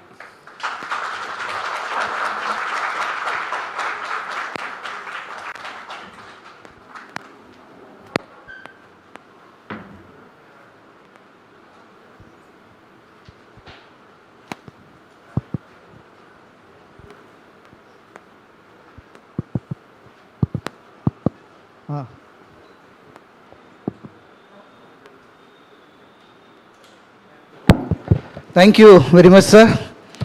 Thank you for this elaborative speech. It's not speech, I can say it's a illumination. And everybody, we are suffering all this. Now I have a couple of questions actually. And then I don't want to make it longer because you clarified so many things. Sir, now there is a process to control which we believe is very free, that is the social media. And in a recent hearing, Justice Suryakant has already ordered to moderate the social media content by the government. And court is trying to give much power, more and more power to the executive to control all kind of media, that is social media, legacy media. How do you see that, and why this tendency to give more power to executive? This is a force of habit. See, for long, judiciary does not have its own enforcement mechanism. It has always had to depend on the executive to implement its orders. So the only way they see of implementation of any court order is through the executive. So they say we might as well get the executive on board right now when these orders are being passed, when the guidelines are being framed. Because if the executive ignores those guidelines, there cannot be real change. So this is a more a pragmatic solution than the real solution. My personal view is this is going to be a failed experiment. Look at the Sahara case, where elaborate guidelines were laid down on not prejudicing media trials in the court. So this was to curtail media trials. But I don't think it has had the desired effect. Long after that judgment, we had all those instances where somebody was pronounced guilty on camera by the anchor and later found that even a charge sheet could not be filed, a closure report had to be filed. So that has been largely ineffective, that this form of legislating, So courts' attempts at legislation, in my personal view, should be by and large avoided. It can be a stopgap. For instance, in the Vishaka case, they laid down guidelines regarding sexual harassment at work faced by women. And that later became a regular law. So till such time, those guidelines could work. But these kind of guidelines don't translate into law. After the Sahara case, those guidelines came, you had the 3 new criminal law statutes. None of those statutes reflect even a bit of what the Supreme Court said on influencing actual trials in the court by holding sessions on television, panelists discussing this evidence and that. And this is the other problem, I'm sure as journalists you should be aware of. It is very convenient for the police to give a press release saying we have found the actual criminal. And you will have the headline to say that terrorist spills the beans, sings like a canary, all that. Now we don't even know if he's a terrorist. We don't even know what he is saying is actually true. And some 10 years later, some court will say this is all bunkum. Then the next thing is we attack that court. We don't attack what we were told in the first place by the police. So it's as if the judiciary has failed the people in not accepting what the police presented before the press. The press should be aware that whatever police hands out to it in the course of investigation is not evidence. It has not been tested in any court. It is not acceptable as evidence. So you have to preface everything you say about the case as alleged or so-called by the police. Otherwise, people who read the press will think, okay, this is the terrorist and how come he's been acquitted by the court? So one has to be very careful in how you report on ongoing trials, ongoing investigations. But the temptation, like I said, the temptation of being there with the news first, of breaking news, that temptation is making them swerve away from what the law requires and can completely distort. Even bail applications get affected because of this. Somebody plants some news item, and the courts are, of course, judges are human beings. They will read it either on the newspaper or see it on television or get it on their social media. And please be aware that all judges are on social media. They do watch, they have WhatsApp groups, WhatsApp forwards. So they're all deeply influenced. So somebody's grant or denial of bail can be, determined by what you write as a journalist. So be very, very conscious of that is what I would request. But many of them, they say that they are not influenced by social media or mainstream media. They may say, but I can now share this. So we've had annual meetings with district judges where they decided the topics in the 2.5 years that I was here. We had at least 2 such meetings. And in both those meetings, I decided to have them decide the topics. So they came up with a very interesting topic of social media and judges. How they do, and one of the questions was this: the witness is in the box. In a WhatsApp forward, the judge has got a video clip where somebody is saying lots of negative things about this witness. So she had a genuine question. She said, what am I supposed to do? Continue recording the evidence of that witness? Because I can't ignore this at the same time. So these are real problems, real dilemmas faced by judges.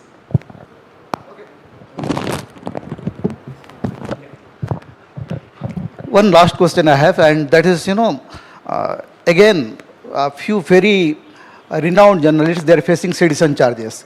And sedition has become a free weapon to traumatize journalists. Now, Abhisar Sharma, Karan Thapar, Siddharth Varadarajan, three of them all are booked under Sedition Act. But Supreme Court is giving them respite. But the case is still there. The sword is still hanging on their head. So how long this sword? After Birod Dua case, at least we expected that there will be some relief. But it's going on. And how long it will be going on? See, the court has so many cases on its dockets. There's a problem of prioritizing of cases. So when we had this book discussion, Justice Oak was sharing with us, and some of you can watch it on YouTube, how this prioritizing of cases differs from judge to judge because of perception. So, well, one judge would say these are real matters of freedom of the press and they should deserve top priority. Somebody else may say, no, this does not deserve top priority. So I think the only way of creating some kind of a pressure is to put out statistics of how many journalists are facing proceedings, since how long, and for what kinds of charges. So as a media collective, maybe this exercise can be undertaken and put on the public domain so that even judges read. Like judges in Orissa will know these many journalists in Orissa are facing proceedings for this many months or years. Because also what you dare do, in fact, I'm glad you asked me this question. What we don't realize is, at this stage, some interim protection has been granted by the court. But the investigation has to proceed, a charge sheet has to be filed. Sometimes charge sheet is not filed for years on end. So it's only a pressure on them to file a charge sheet within a particular time if the person is in jail. If the person has got interim protection like this, there's no pressure on them to conclude the investigation. So a person who's either got the interim protection from arrest or a bail, in those cases, charge sheets sometimes are delayed by 4 years, 5 years. So this is something like what we call a journalist's watch. You keep a table and you indicate what is the stage of the case and what is happening. It might create some kind of a pressure. So it's like holding a mirror, the same point I'm making, that's the only way you can persuade the court that this deserves priority. Okay, now I think the floor is open. We can take a couple of questions from the audience. Yeah, first Madhumita, then Rajesh. Yeah, somebody please give her a mic.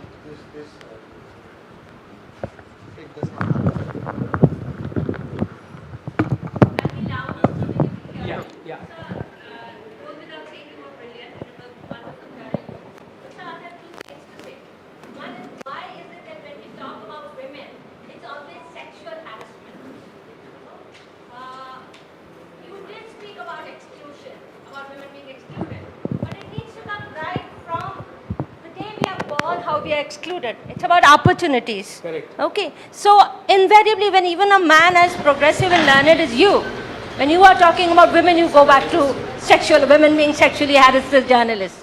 It starts much before that. As you would well know that how many women are there as journalists. Why are they not there as journalists? Are they because they're dumb?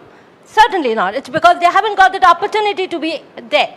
So that's one thing I take exception of, sir. And the second point I wanted to ask you, when you were talking about the amendments being made, in the Constitution, when the judiciary and the legislature clash. My point is, sir, if we go back to the first amendments which you mentioned about, if I remember, those amendments were about the reservation bill. So the important question of the directive principles of state policy, and as well as the question of, I think, the fundamental rights was also being challenged by, I think, in the Madras High Court, if I remember.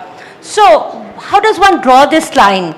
Because it is true that to implement certain things, you sometimes need to tread over some powerful people's fundamental rights, like we have done in case of the right to property or other things. So how does one draw this line? This line is very blurred. And criticizing it is probably, I'm a little confused. How does one go about this? I straightaway apologize. I'm glad you corrected me. I think I should not have only said that. I should have said what you actually pointed out, that women are denied equal opportunities. Please accept my apologies for that. On the second part, you see, we have something called the basic structure of the Constitution. So this debate came up when the question was asked, can all the fundamental rights be wiped out from the Constitution? What is the extent of the amendment part of the Constitution? So we came up with the basic structure doctrine only to emphasize that certain things are so inherently part of our constitutional framework that no parliament should be able to sit and say that we can do away with these. So the freedom of speech and expression is given that kind of an importance in our constitutional framework, as are all the fundamental rights. This fundamental right to property was taken away, and it is now kind of reappeared in a different part in the Constitution, not as a fundamental right. But this much is certain: on freedom of speech and expression, all writers, commentators, all generations of judges and lawyers have always argued that it should be held at the highest priority for lawmakers and should not be easily trammeled. So we can make a lexical order of what we value most, like life and liberty, like dignity, for instance. So the ability to express yourself forms very much part of your being, core being as a human, and that if it's taken away, then you cease to be who you are. So that is the kind of priority we have to give, and I suppose that will remain.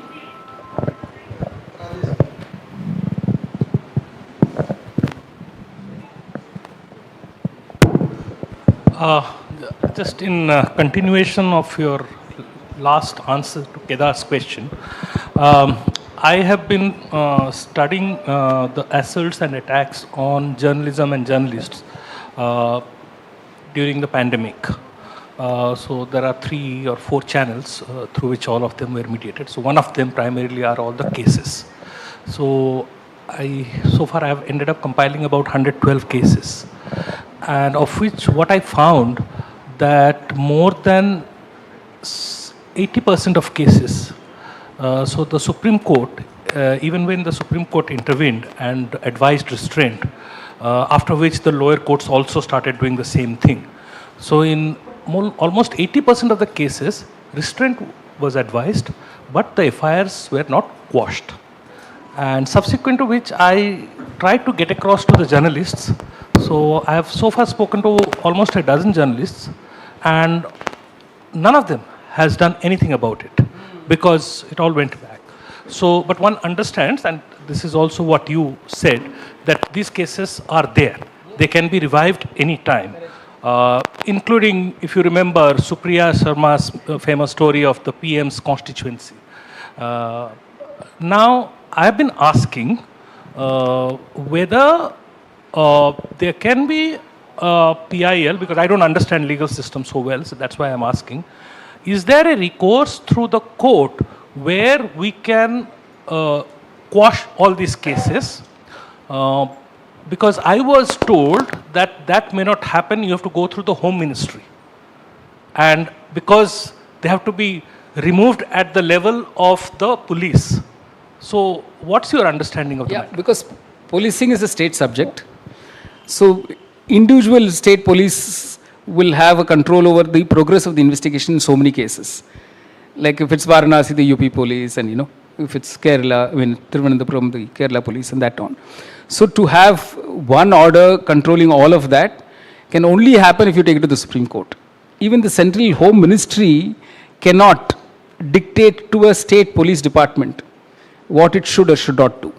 It can try and take over that investigation through the CBI, but again, it's a troubled question whether the state has to consent or not. Without the consent of the state, can you have the CBI go and investigate? It's still a question at large. So there is an issue that merely because the Home Ministry, the center, is approached, all these cases need not get closed. On the PIL, I can only say as a lawyer, you have your PIL docket in the Supreme Court overflowing. But if you want to highlight this as an issue so that some general set of directions can be issued, that these cases should not be kept pending for long, I would say it's worth a try. But we have to do our homework. We call what in law is known as the Brandeis brief. That is, the case argues for itself. So you present all the statistics to say there's a sword hanging over so many journalists for so many years, and this therefore needs an answer. Yeah. So it's worth a try, so that because the Supreme Court has, for instance, MPs, MLAs cases, it's expedited. It's expedited cases of certain categories of litigants. So I don't see why they should not do something here too. Okay, we have to take another 2 questions actually. There are many hands, so I am preferring 2 actually. Dilip Bisoi, senior journalist, and then Supriya and Sally. Okay, there are so many hands, but we are going. On the outset, I must thank you for your excellent deliberation. But you talked about journalists, fake journalism, and influencing judiciary. You talked about also politician, but you didn't elaborate on the judiciary, the quality of judiciary. You took a excuse that the judges are also human being. So then we can't blame the former Chief Justice for taking dictate from Sri Ram. And we cannot blame a former Chief Justice for having a sexual appreciation for his domestic help. So these are the moral of the judges, Supreme Court. I'm not talking about the lower. You must be realizing what is the morality of lower courts. And when the Supreme Court is saying that the educational qualification should be very authentic, and another High Court is saying, not Supreme Court, the High Court is saying against the Supreme Court judgment that no, the education qualification is a personal matter, it cannot be divulged. So how these are contradictory judgments? I'll take that as an observation and not a question. I'll take that as an observation and not a question. Because what was the question? I didn't still get the question. I am not making an excuse, sir. Please, I think you've misunderstood what I've said. I'm not at all holding a brief for judges who are so errant as you have pointed out. That was not the intention of my saying that they are humans in that context. The context was something completely different. So I think if there's a recording of the speech, you can go back to see in what context I said they are human. Yeah, it is not to say they should not be criticized. In fact, it's the other way around, sir. I don't know if after the end of all the speech, if you think I'm defending judges or trying to protect them from being criticized, it's exactly the opposite. I think I showed all those cartoons to you to show how you must perform your duty of criticizing what is happening in the court. There is a line to be drawn when you scandalize a court, but criticism of the court is welcome. Please, I don't want you to go away thinking I said, no, you can't write about judges. Far from it, sir. Far from it. I hope you go back to those cartoons. I displayed those cartoons only to tell you there are wonderful ways of critiquing the functioning of courts. And I don't know how you've understood it completely the opposite way. I'm sorry. Supriya.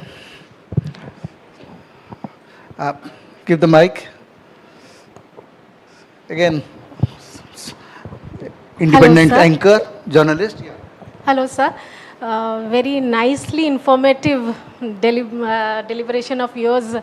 My question is, what do you think about, or please mention pros and cons of judicial procedure to be live telecast. Actually, transparency ke liye it's okay, but at the time of hearing, the verdict create narrative outside the judicial boundaries, and I think... Excellent question. So when Orissa went for live streaming, we had to formulate a set of guidelines. One uppermost thing in our minds was privacy. Like nobody wants their personal facts to be discussed in public for the entire world to know. There could be certain types of matters where you don't want these facts to be discussed. So we gave an option to counsel for those parties to tell the court that this particular hearing, we do not want it to be live telecast. So that provision was written into the guidelines. And it's very important to do that. There is also a corrective that a Chief Justice or a judge can deploy if unexpectedly during a hearing, something crops up which, can be scandalous or defamatory of a person or, tarnishing somebody's reputation unnecessarily, that judge can actually ask for that to be removed and not uploaded. So these precautions have to be taken. It's a learning. It's a learning that as a court we do, as a bar you do, because it is a performative space and you're performing in public. So some people can tend to misuse that space, not realizing how it is involving personal details of persons. So you're absolutely right. We have to formulate a strict set of guidelines as to what can be allowed for live streaming and what cannot. But it's not that we shouldn't throw away the baby with the bathwater, as they say, right? It's a welcome move in terms of clients getting to know what is actually happening in the court. Today, a client is able to tell a lawyer, listen, sir, you never appeared when the matter was called out. Earlier, a lawyer would simply write a letter saying, the judge didn't have time to hear the case, so it got adjourned. Today, the clients are watching, and they're not watching only you, they're watching other lawyers appear in similar cases. So in terms of transparency, I think it's a welcome move, but it needs to be regulated. Like all public space needs to be regulated, this also needs to be regulated. We need to debate about it, and we need to come up with guidelines. We need to learn from this process. I'm also finding that the YouTube, there's a tendency to sensationalize. You'll find some clips saying angry judge, brilliant argument and all of that. By selectively just picking up some 4 minutes of a clip, or if the argument went on for half an hour, they will only pick up 2 minutes. So we need to have a check. The Orissa High Court guidelines, at least when I was there, we formulated that, saying you cannot commercialize, you cannot monetize. The minute your number of viewership for that clip goes up, you actually get money on YouTube. So you're also monetizing it. So we need to be cautious and careful about that. Thank you for the question. Two questions, Bisma Bhai and Sally. So I think, ask. Quick, because we are running out of time. प्रणाम sir, welcome to Odisha. Sir, क्या आपको लगता है कोई भी capital punishment brutal sexual violence against womens को रोक सकता है? अगर रोक सकता है तो उसकी डिलीवरी अवधि क्या होनी चाहिए? मतलब जस्टिस कितनी महीने में डिलीवर होना चाहिए ताकि उसे रोका जा सके? Okay, I think we can take 2-3 questions together. Bisma Bhai. So we all know the hue and cry that is being made about the CEC now. So there was a judgment where earlier the CJY was there. Now we have the Prime Minister, senior member of the Union Cabinet and the leader of opposition. So do you see any hope that the Supreme Court is going to intervene and reverse this? Yeah, I think Vijay Babu or somebody was, yeah.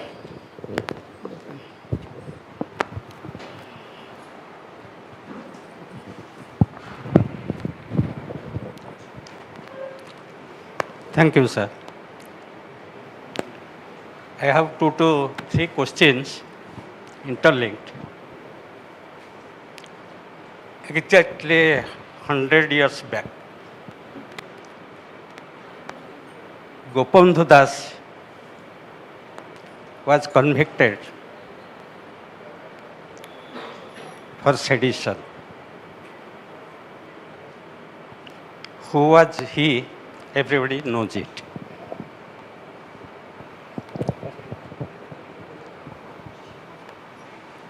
Naturally, people of India hoped in New India something will not happen. Have we failed in our justice delivery system? First question. Second question, we had in Orissa a great scientist, Dr. Prankustam Parija, the research colleague of black men. He could not get Nobel Prize. Dr. Parija, in a speech, I had the opportunity of attending many of his senior seminars because I belong to that college where he was Without professor. tikke brief, please. He told one thing. We need a country, society, where there will be no lawyers, no policemen, no doctors. His inner meaning is understood. Have we achieved that? And the final question is regarding journalism. Some 100 years back, the American William Randolph Hearst and his family totally controlled American and European media through a yellow journalism to kill a great civilization, that is Soviet Union. Have we reached now that stage where same thing more scientifically is being controlled? This is. I think last question, control of media actually. I think these are the questions that we are taking. Now it's over to you, sir. So on capital punishment, I've made my position very clear many, many years ago. So there's an article saying hang them now, hang them not. So I'm not a votary of capital punishment. I think it doesn't serve as a deterrent. And particularly since we don't have a foolproof investigative mechanism. Our criminal justice system is deeply flawed. Just to give you one example, in the Rajiv Gandhi assassination case, the trial court had convicted 26 persons and awarded capital punishment to all of them. In an appeal to the Supreme Court, 19 of the 26 got completely acquitted of all charges. Only 4 were convicted of 302, not of the terrorism charge. So I'm just saying the margin of error was so huge in this kind of a criminal investigative mechanism to award an irreversible punishment like capital punishment is fraught with grave risk, is what I have as a lawyer, because I've argued a number of death penalty cases. I know that it is not serving the purpose. This kind of punishment that we wish to be meted out. See, from the victim's perspective, one can perfectly understand that you feel that there will be no closure if there is no life for life, which is the retribution principle. But people who worked the system for a long number of years, watched it at close quarters, know that there cannot be really any closure. Because if you don't get the right persons, and if you're not absolutely sure, then you'll be making an irreversible mistake. Second, many of these things happen at a spur of a moment at one point in one's life. And then things move on, person moves on, time moves on. Right? So there is a philosophical level also we'll have to look at it. Are we punishing the same person or some other person? I don't know if you've seen this film called Shawshank Redemption. So these are all learnings that one has to do. I can imagine if I was a victim of a crime, my own father, mother, brother, wife, husband was killed brutally. To ask me to have this kind of an outlook is very, very difficult. So we must respect the view of those who feel that we must have retribution. But some of us who don't believe that answers the problem must also persist with our voice. That's what all democracy is about. To be able to have a conflict or clash of opinions and views, but to resolve it, in a peaceful and civilized manner. I don't know if I answered your question, but that's my answer that I have. On the CEC appointment, like I told you, you can make a set of guidelines till a regular law is passed. So that is what the court did. It had not become law. The suggestion was, till such time you make a law, you appoint a Chief Election Commissioner by a body that also involves the Chief Justice of India. But Parliament has its power to make laws. You're not taking away that power. So the court is conscious of that. even in that judgment it says this will hold good till such time Parliament makes that law. Point number 2 is this, that law has been challenged in the Supreme Court. Now that case is not given priority, and that's the problem. That's the real problem to the, which you are pointing out. If you do not address that challenge to the constitutional validity of that new law that's been made, you're allowing elections to be conducted by an election commission whose appointment is still under a law that has been challenged. So what if now 5 years down the line you strike down this law? Can you undo all these elections? You cannot. So which is why again we come back to the issue of priority. There are certain cases that simply cannot wait. You just have to take a call. You have to decide its validity as early as possible. There are a string of such cases like demonetization, electoral bonds. If you don't decide it then and there, then we are only presented what is called a fait accompli. Electoral bonds, 6 years, 7 years down the line, you find it to be unconstitutional. But monies gathered have been gathered. They've been utilized. And you're saying you don't need to return the monies. So, I mean, it's a very unsatisfactory result, which is why this book is also titled that.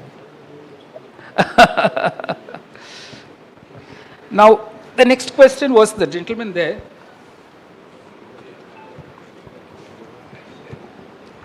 There were 3 questions he asked. One is about the broken down justice system.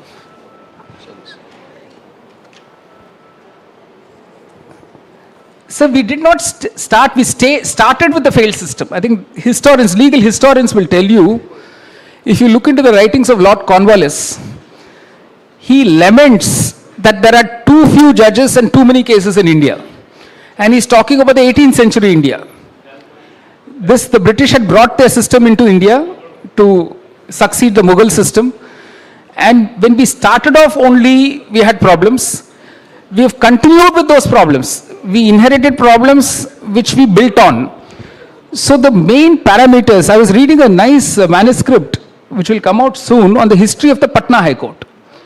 How Patna broke away from Calcutta. In fact, Orissa High Court calls Calcutta High Court the grandmother court, Patna the mother court.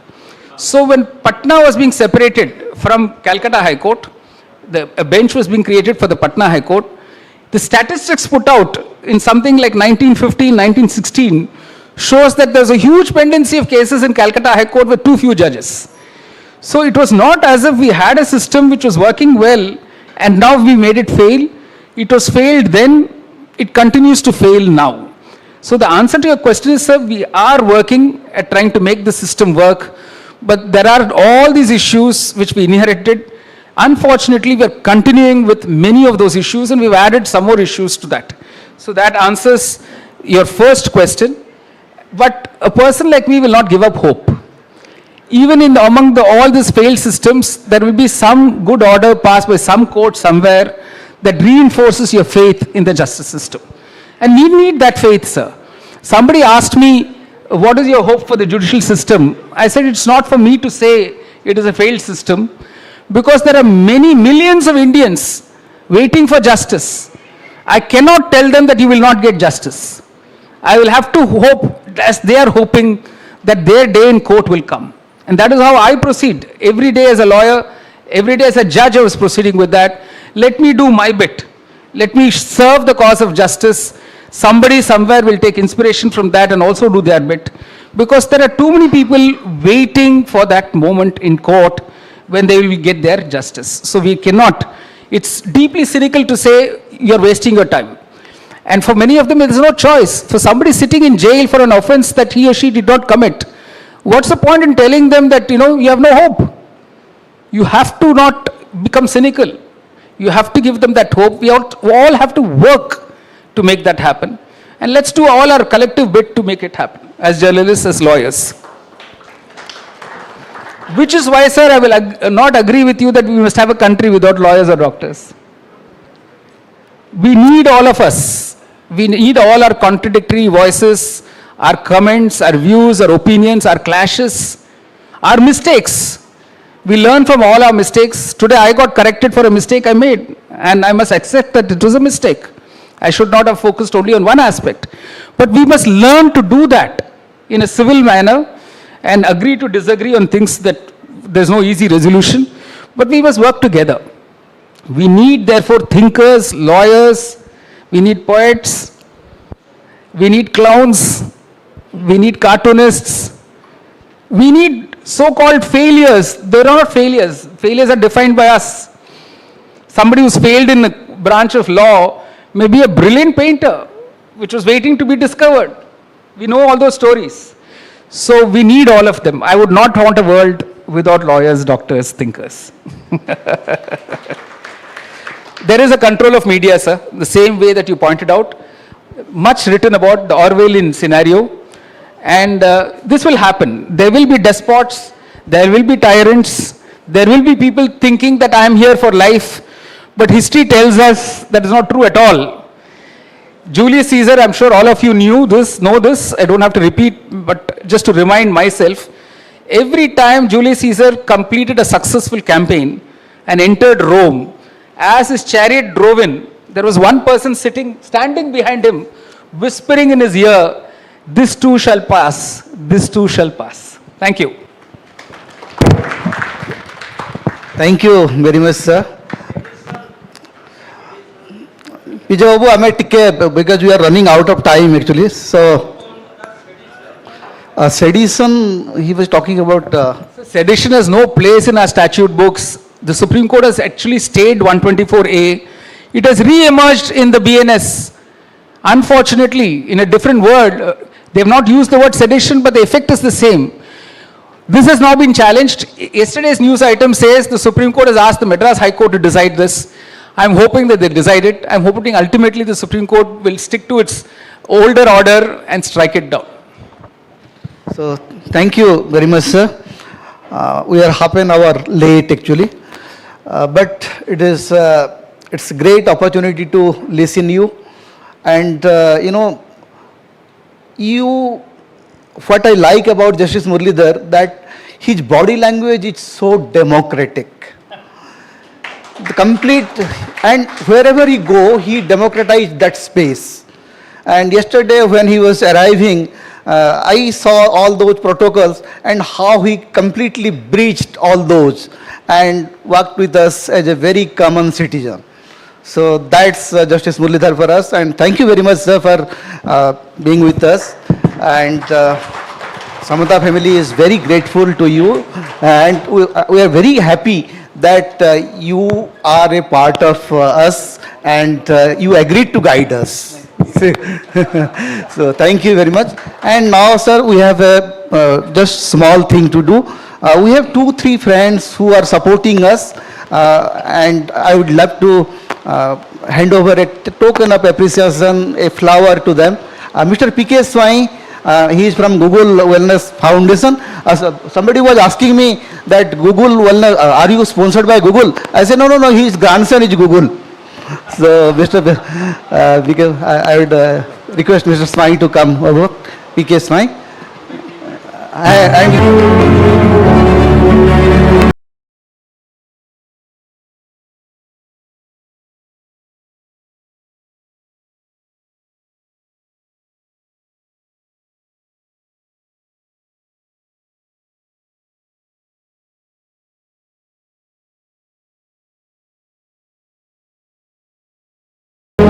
And thank you very much, sir. Now it is this young man, Dr. Pratik Swai. Pratik is a doctor by profession, but he is the backbone of this conclave. Now he is proposing vote of thanks. Good afternoon, everyone. As we come close to the close of the inaugural session of Samata Conclave, a celebration of democracy, it is my privilege and honor to propose the vote of thanks to Justice Muralidhar and Rashid Kidwai sir, who is in the upcoming panel. First and foremost, I extend our deepest gratitude to our guests whose presence has graced this occasion and whose inspiring words have set the tone for the 2 days ahead. Your insights remind us that the democracy is not just an idea written in the Constitution, but a value we must practice and protect every single day. I sincerely thank our distinguished speakers and dignitaries for sharing their vision and experience. Their thoughtful contributions have added meaning to this celebration and will guide the deliberation of the conclave.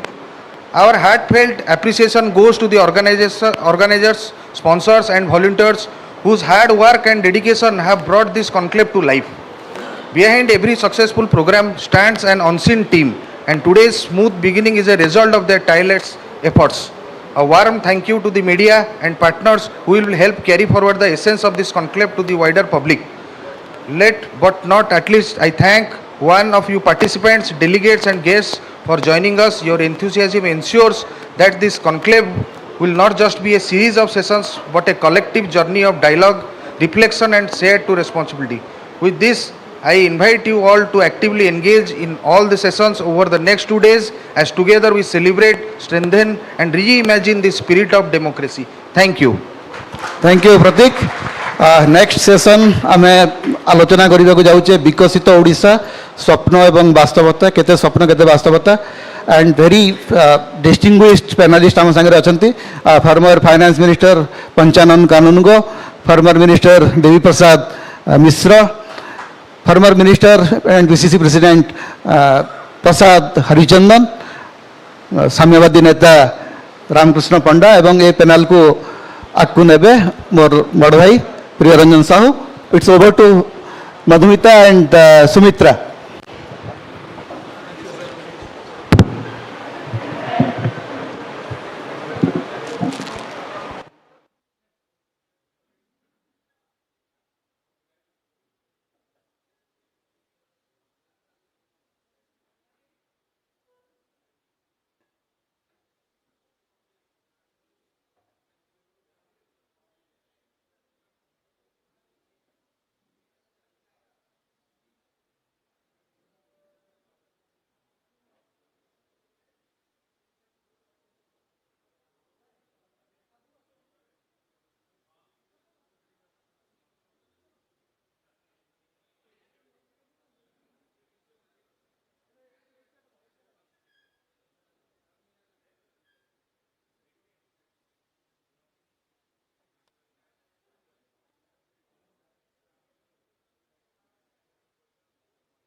अधिवेशन विषय वस्तु रही विकसित ओडिशा स्वप्न और वास्तवता। Panel अछंती पूर्वतन मंत्री और बीजेडी नेता श्रीजुक्त देवी प्रसाद मिश्र, अछंती पूर्वतन मंत्री और कांग्रेस नेता लेखक श्रीजुक्त पंचानन कानूनगो, अछंती पूर्वतन मंत्री और कांग्रेस नेता श्रीजुक्त प्रसाद हरिचंदन, अछंती सीपीआई नेता और सीपीआई जातीय संपादक श्रीजुक्त रामकृष्ण पंडा। आज पैनेल को मॉडरेट करुछंती विशिष्ट सांबादिक श्रीजुक्त प्रियरंजन साहू। मु समस्त अतिथि को मंच उपर को आसवा को अनुरोध करुच्ची। अनुरोध करुच्ची केदार भाई को, केदार मिश्र को से अतिथि मान को सम्मानित करिवे।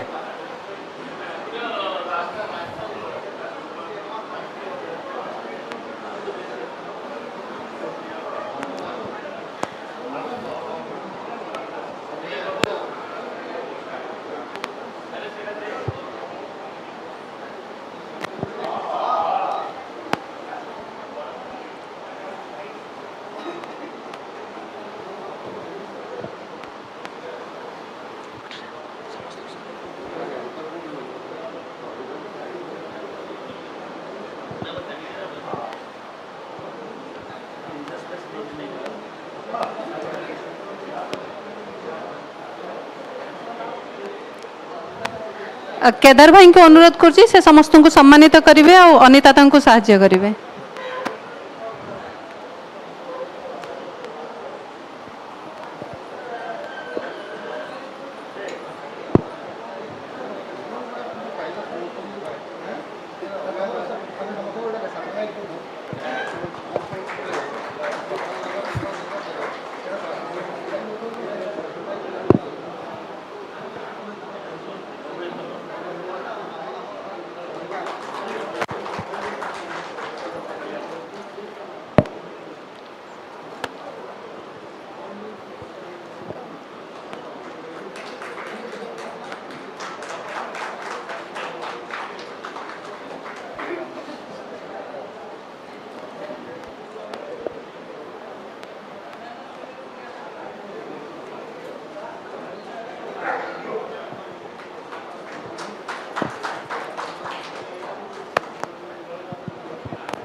धन्यवाद केदार भाई और अनिता। वर्तमान मु प्रियरंजन साहू को अनुरोध करुच्ची से अतिथि मानकर परिचय दे अधिवेशन को आगे नेबे। धन्यवाद।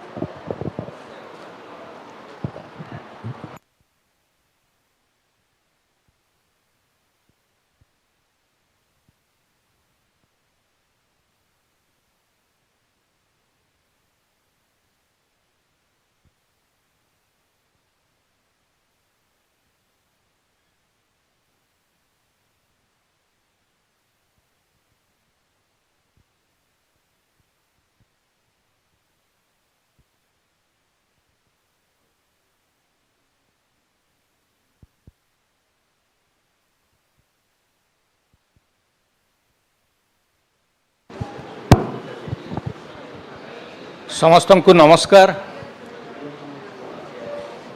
आउ एठी अतिथि परिचय करवाटा गुटे समस्ते तो जनाशुना। पंचानन कानूनगो सार सबुठु वयस्क पैनेल भितरे, पूर्वतन अर्थमंत्री देवी मिश्र सार से भी पूर्वतन मंत्री, बारंबार बड़म्बारू जीतुवा लोकप्रिय नेता श्री प्रसाद हरिचंदन पूर्वतन मंत्री एवं पूर्वतन पीसीसी प्रेसिडेंट, ओडिशा कांग्रेस रो प्रेसिडेंट, आउ रामकृष्ण नेता साम्यवादी नेता सीपीआई रो वर्तमान नेशनल सेक्रेटरी। समस्त को स्वागत।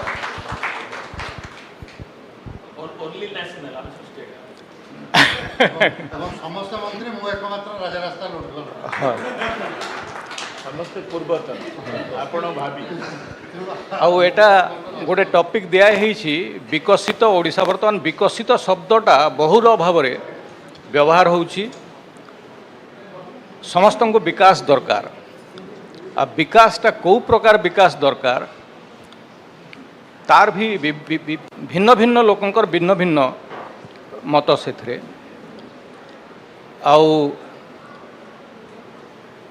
ओडिशा गवर्नमेंट चेंज होला परे नुआ सरकार आसिला आ नुआ सरकार गोटे विकसित गाँ विकसित ओडिशा गोटे से माने गोटे कार्यक्रम आरंभ करिसेंती तार टिके वेबसाइट रु मु गोटे नेली तांकर विकास रो स्वरूपटा कौन मु पढ़ी देवी सेटा इंग्राजी रे लिखाई छी।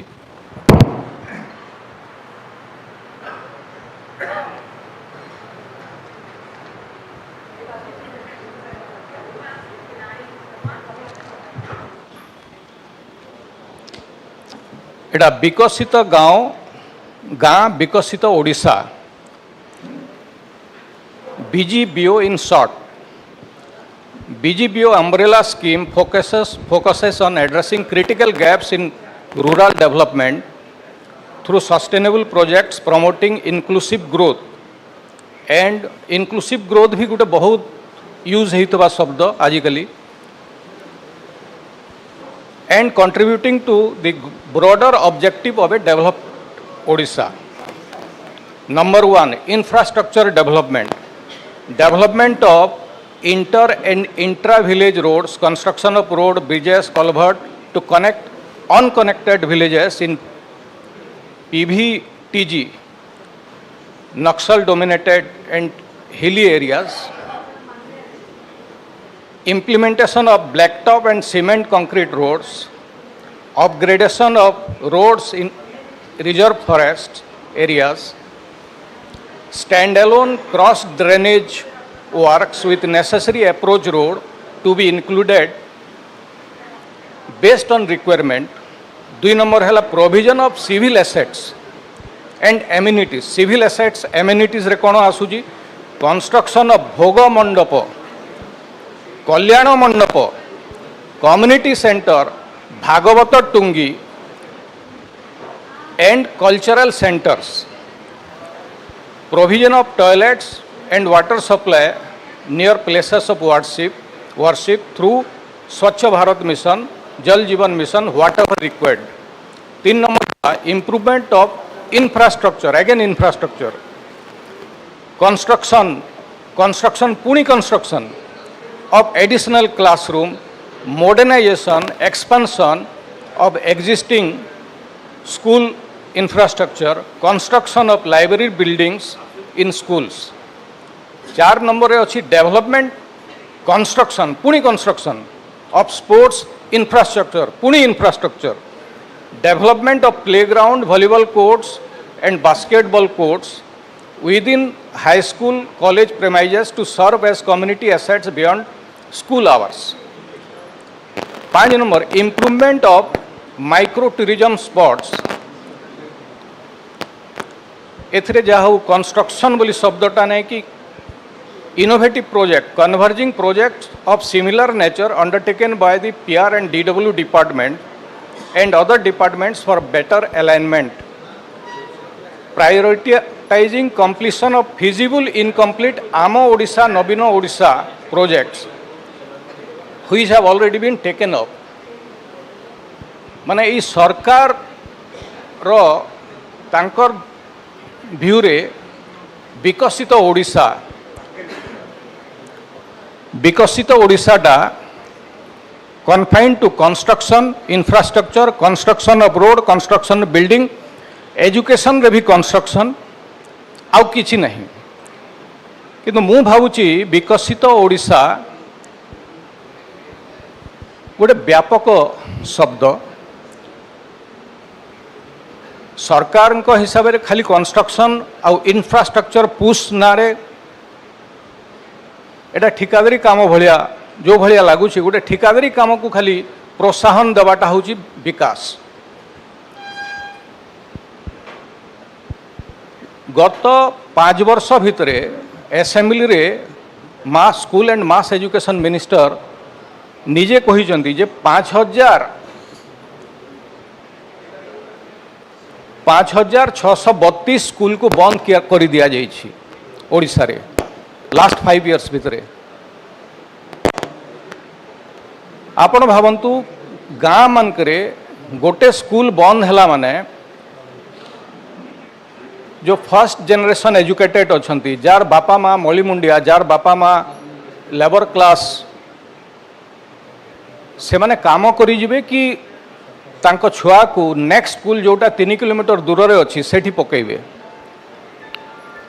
एडा विकास रो अंतर्भुक्त नुहे कि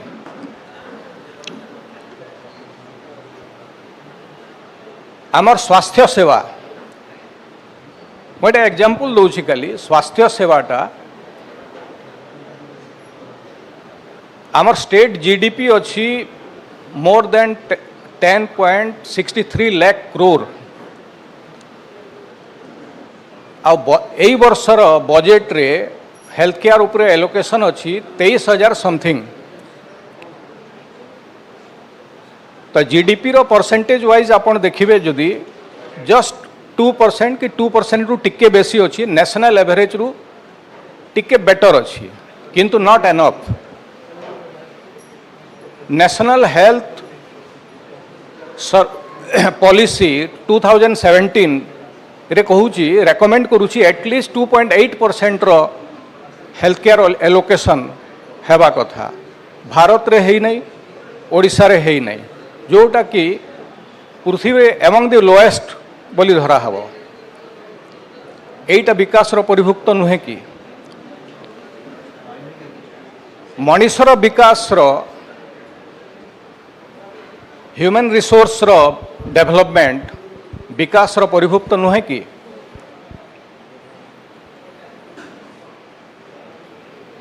जदि गोटे गवर्नर रो पुओ गोटे सरकारी ऑफिसर को बाड़े दौची आउ ता विरुद्ध रे किछि कार्यानुष्ठान हो नहीं एटा विकास रो परिभुक्त नुह कि 1991 रे गोटे रिपोर्ट हेतला घड़ई कमिटी रिपोर्ट रे से माने ब्लॉक मानकर अवस्था अनुध्यान करथिले ओडिशा रे जेते ब्लॉक अच्छी से भितरे सबुठु बेसी पश्चिम ओडिशार ब्लॉक मानकरे 34टा ABCD देइथिले से माने ए माने डेवलप्ड बी माने डेवलपिंग सी माने लेस डेवलप्ड आउ डी माने एक्सट्रीमली अंडर डेवलप्ड यही चारिटा कैटेगरी रे सबुठु बेसी रहिला भेरी बैकवर्ड जोटा कहूले एक्सट्रीमली अंडर डेवलप्ड एटा 34 ब्लॉक्स है एटा खाली पश्चिम ओडिशार कथा कहूँ 25 बैकवर्ड 25 डेवलपिंग और मात्र 5टा डेवलप्ड ब्लॉक्स देवगढ़ बोली गोटे जिला अच्छी 3टा ब्लॉक अच्छी सेटा देखा गले जे सबू very developed D category whereas Khurda जोटा भुवनेश्वर भी खुर्धा भितर आसूची सबू जाक ब्लॉक डेवलप्ड ए कैटेगरी तो यही जो असामानता एटा भी तो विकास रो परिभुक्त होबार कथा ता भितरे बहुत तर्जमा हेछि सार माने भी अछंती समस्ते यही फील्ड रे अछंती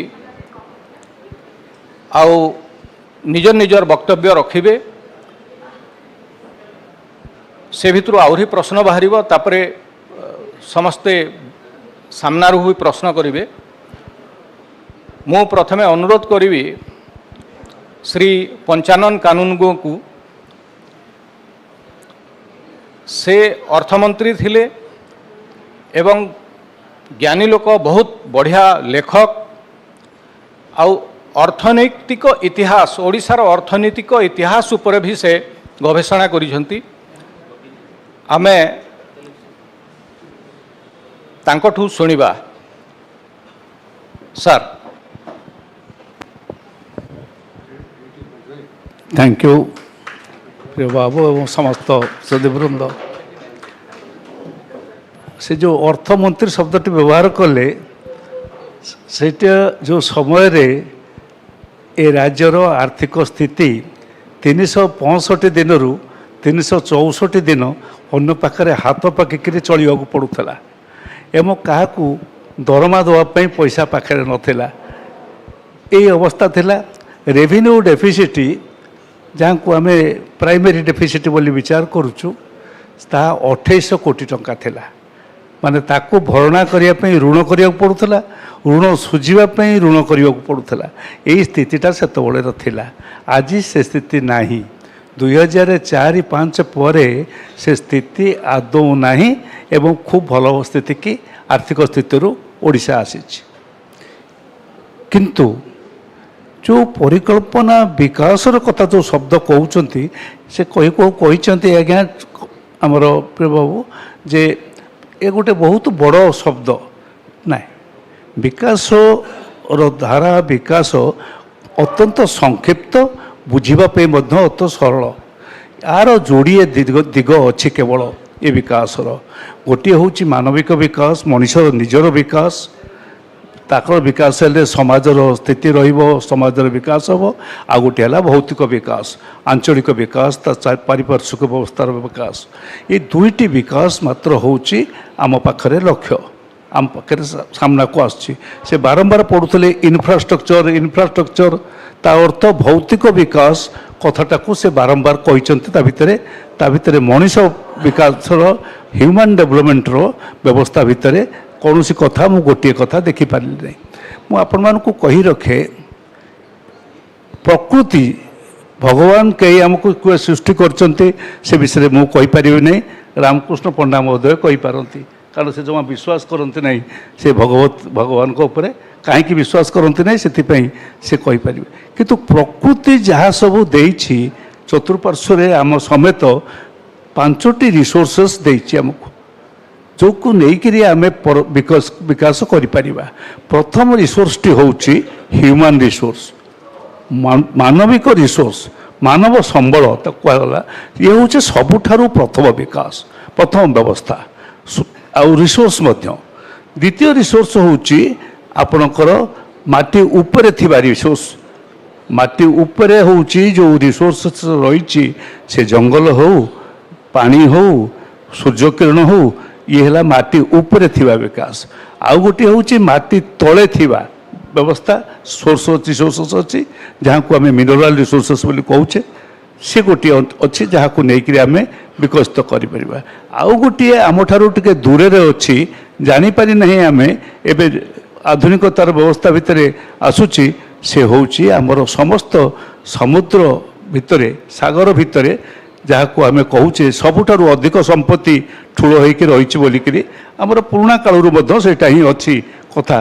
कारण राजा जी सबुठारु बड़ कुबेर से होउछंती से तार राजा से हूँ समुद्र भितर थिबा रिसोर्स यही समस्त रिसोर्स आम पाखक थुआई आम कौ रिसोर्स को व्यवहार कले दीटा जाकर विकास हम भौतिक विकास हम एवं मानवीय मनीष पणियार मनीष भितर थिबा ह्यूमन डेवलपमेंट सी विकास हम तार मनीषर विकास हम ये दीटा जाक कौन कले आम हम से हूँ प्रथमे आमर लक्ष्य रहा कथा ह्यूमन रिसोर्स उपरे दुर्भाग्यर वर्ष देवी बाबू किसी खराब भावे नहीं कारण से मु भी गोटे समय अंश विशेष थी प्रथम मंत्रिमंडल रे किंतु 24 वर्ष गोटे शासन रहिला से विकास अर्थ मध्य किसी बुझिले नहीं ये जहाँ आज कहते इनफ्रास्ट्रक्चर से इनफ्रास्ट्रक्चर रास्ता घाट करूँ पोल करूँ तार आवश्यकता अच्छी निश्चित भाव में किंतु प्राइमरी सेक्टर जोटा ह्यूमन रिसोर्सेस मनीष को केमिति भाव में बढ़ेबू मु आपण मानु खाली गोटे उदाहरण दे कहीदेवी आम भारत वर्ष रे सबुठारु भल राज्य गवर्नेंस हो ये जो डेमोक्रेसी आलोचना होता से गणतंत्र हो एवं ह्यूमन डेवलपमेंट इंडेक्स हो एवं तांकर समस्त जेते जो इंडेक्स आपण खोजिबे दारिद्र्य दूरीकरण जहाँ खोजिबे गोटे राज्य अच्छी से हूँ केरल भारत वर्ष रे जेते राज्य अच्छी आमरी देश भितर अच्छी से केरल आपण देखिथे आमर पिला बेले आपणकर आमर डाक्तरखाना रे जदि कई नर्स टी आसुची से केरल आसी जदि पारादीप बंदर के इंजीनियर आसी से केरल आसी तार कारण है से कौन कले ना हेल्थ आउ एडुकेशन ये दीटा इंडेक्स को बढ़िया बागरे उठेबा कि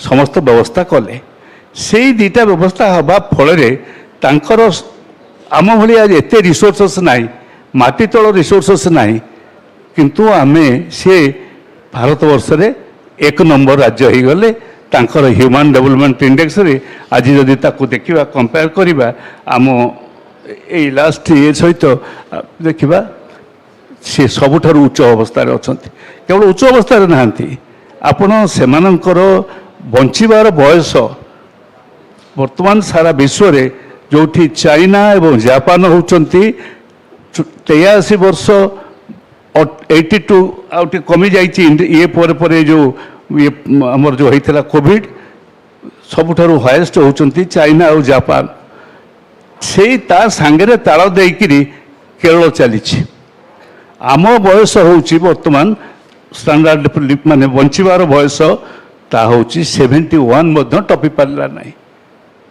ओडिशा लोकंकर एणु सबु दृष्टि दारिद्र्य 2% पाख पहुँची गलानी सबुथिरे जेकोसी इंडेक्स को खोजिबे सेथरे केरल होउची नंबर 1 तार एकमात्र कारण होउची तांकर प्रायोरिटी होउची ह्यूमन रिसोर्सेस को डेवलप करेबा तांकर एजुकेशन आउ हेल्थ ये दीटा जाको बढ़ेबा हेल्थ बढ़िबो न बढ़िले शक्ति बा सामर्थ्य जहाँ भगवान जो जन्म देइचंती आपण से जन्म भितरे समस्त शक्ति नहीं काम करिवार पाइबे नाही एक कहला बेले आपण कही रखे एवं नगड़ा केवल देखी ना ओडिशा रे अनेक जगार बीए आपणकर जहाँ को कह जाए body mass index BMI stunting माने बयस अनुसार ये कम आपणकर उच्चता कम बा ओजन कम ओडिशा रे सबुठारु दुर्भाग्यजनक स्थिति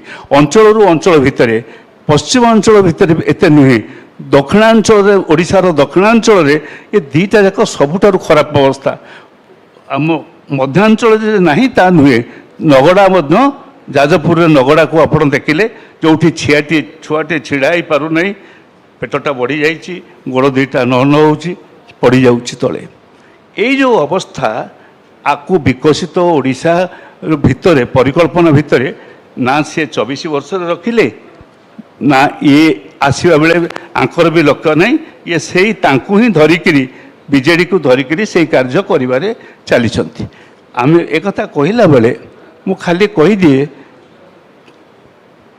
तार आवश्यकता संगे नथिला किंतु 1950 मसीहा बेलू आम समस्ते आमर अवस्था बहुत खराब थिला तार जे उन्नति न होईची ता नुहे आम सेतबेले मका गुंड आसिले अमेरिका जहाज आसिले आम पिलाई खाइबे आम घर को जो क्षीर गुंड आसिले आम पिलाई खाइबे आम भी खाऊले समस्ते समस्त मन थी मो बयसर समस्त आउला अथच भारत वर्ष 1960 दशक 70 दशक आम ये दुईटा रे गोटे ग्रीन रिवोल्यूशन गोटे व्हाइट रिवोल्यूशन ये दीटा जाकर खूब सक्सेस करिछु एवं जो आज आमर खाद्य बड़का रोची एवं क्षीर रप्तानी होची अमूल वर्तमान रप्तानी ये दुईटी जिनस केवल अच्छी एवं कौन है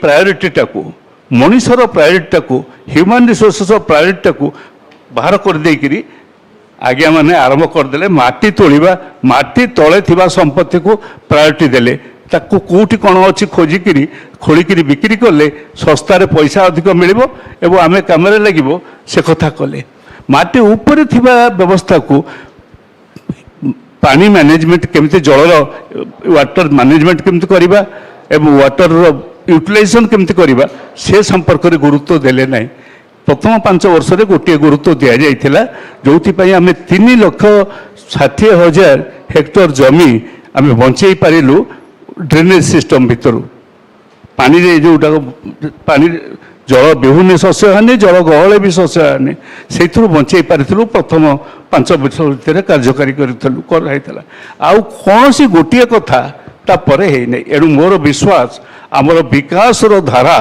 जो पर्यंत आम ह्यूमन रिसोर्सेस को सामना को न आनीचु एका एक माने प्राथमिकता न देचु आमर विकास कार्य हो पारिबो नाही बा विकास सठिक भाव में हो पारिबो नाही जी जेते चित्कार एडवर्टाइजमेंट करंतु ना कहीं।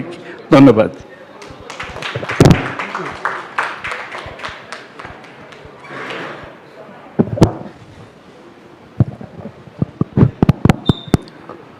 धन्यवाद पंचानन सर। आउ आमर समय भी 45 मिनिट दिया है आपको टिके बढ़ी भी जीव जे किंतु प्रारंभिक वक्तव्यटा आम समस्ते कहीदेवा तापरे पुणी चर्चाटा करिबा। सर आपण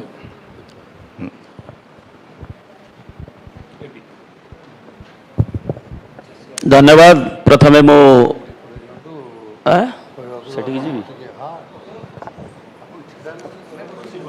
बस कहले कौन अच्छी समस्त को शुभ अपराह्न एवं प्रथमे केदार बाबू एवं तांको टीम को समता को मु धन्यवाद दूची जे बेले एक 2 दिनिया कॉन्क्लेव आयोजित करिसेंती एवं आमे जस्टिस मुरलीधर को शुणुले एवं वर्तमान आमर प्रिय बाबू संयोजना करुछंती को एवं ताकू परिचालना करुछंती एवं आमर पंचानन बाबू आमर सम्मान्य से अच्छी बड़ भाई प्रसाद बाबू मोर बंधु एवं रामकृष्ण बाबू मोर बंधु एवं एमाने उपस्थित अच्छंती एवं आगे सबू डिस्टिंग्विश इनवाइटीज अच्छंती शुभेच्छु अच्छंती जेतिकी भी संख्या तांतु। धन्यवाद जी। जो कथा कहले पंचानन भाई आम जो कहूचे जे विकसित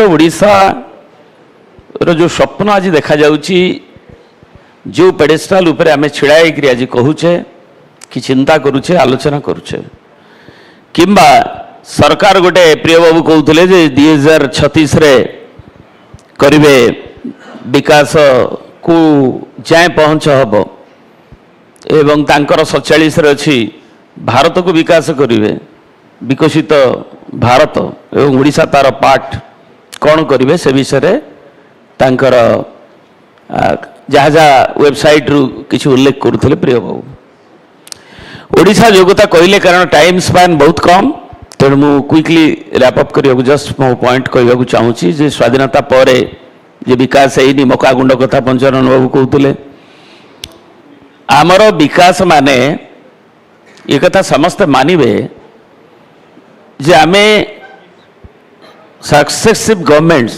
किछि किछि विकास रे समस्त इंटरवेंशन तात्कालिक स्थिति को नहीं न नहीं ता नुहे किंतु ताकू जो ओडिशा रो टर्न अराउंड स्टोरी एवं सेतबेले आमे जो कथा से निजे कहते अर्थमंत्री हिसाब से देखी वेज एंड मीन्स एडवांस रु आमे 365 रु 364 दिन वेज एंड मीन्स एडवांस नेला बेले आज जेतबेले गला 24 मसीह सरकार गला नवीन पट्टनायक सेतबेलू को आम पाखे 48,000 कोटी टंका सरप्लस एवं आमे केवल 48,000 कहीं मुझे पाखापाखि लक्ष कोटी टंका सरप्लस जो थी कि आम रिजर्व बैंक पाखे गच्छित जो फंड आमर 20,000 कोटी 40,000 कोटी बॉन्ड ताकू जदि आम मिसेबा ताले ये पाखापाखि लक्ष कोटी टंकार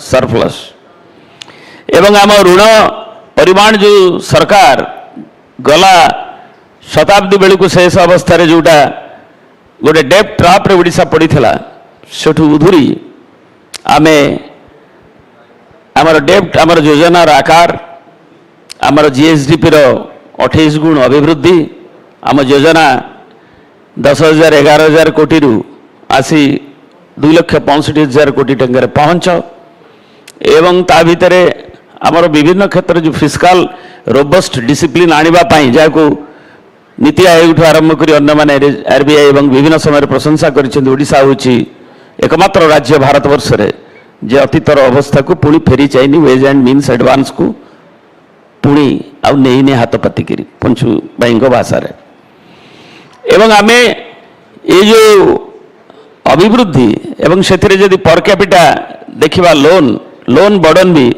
38,000 टंका को पहुँच होती लोन बर्डन कमी कमी जाइए एवं पर कैपिटा भारत वर्ष रे 4 लाख लोड बर्डन रहा बेले 38,000 टंकार मात्र सीमित रही एवं ता भितर आमर सर्वविध विकास विकास केवल human development is yes it is a very important subject and important priority area किंतु ता संगे आमर जो संतुलित विकास आवश्यक आमर शिल्प ठारू नहीं आमर कृषि ठारू नहीं ताकू मूल्ययुक्त करवा नहीं आम प्रोडक्टिविटी उत्पादन को बढ़ेवा नहीं एवं आमर एक्सेस टू एजुकेशन लिटरेसी एक नवा संगे आमर विभिन्न भाव में आमर किभली स्वास्थ्य रही पारिबो ठिकना ढंग से लोक मान एफोर्डेबल हेल्थ केयर मिलिबो एवं से विजु स्वास्थ्य कल्याण बेला योजना को लेकर जोटा कि आज आयुष्मान भारत रे लोक मैंने कि कष्ट भोगुंट मृत्यु जीवन जाऊँगी गोटे सरकार गोटे कंटिन्यूएशन प्रोसेस जोटा भल योजना से बाधा सृष्टि करा उचित नुहे कि ना बदल देकी रंग बदल देकी तार आभिमुख्य जो क्षतिग्रस्त होची लोकों जहाँ अभिप्रेत ताकू आम देखुचे बर्तमान करुचे एवं आम से जो कथा कहले जे पंचु भाई केवल रास्ता घाट नुहे yes infrastructure is very important point also human development index सांगे ह्यूमन डेवलपमेंट वैल्यू एडिशन सांगे आम केवल से भी पछेने निजे जानी श्रीयुक्त कानून को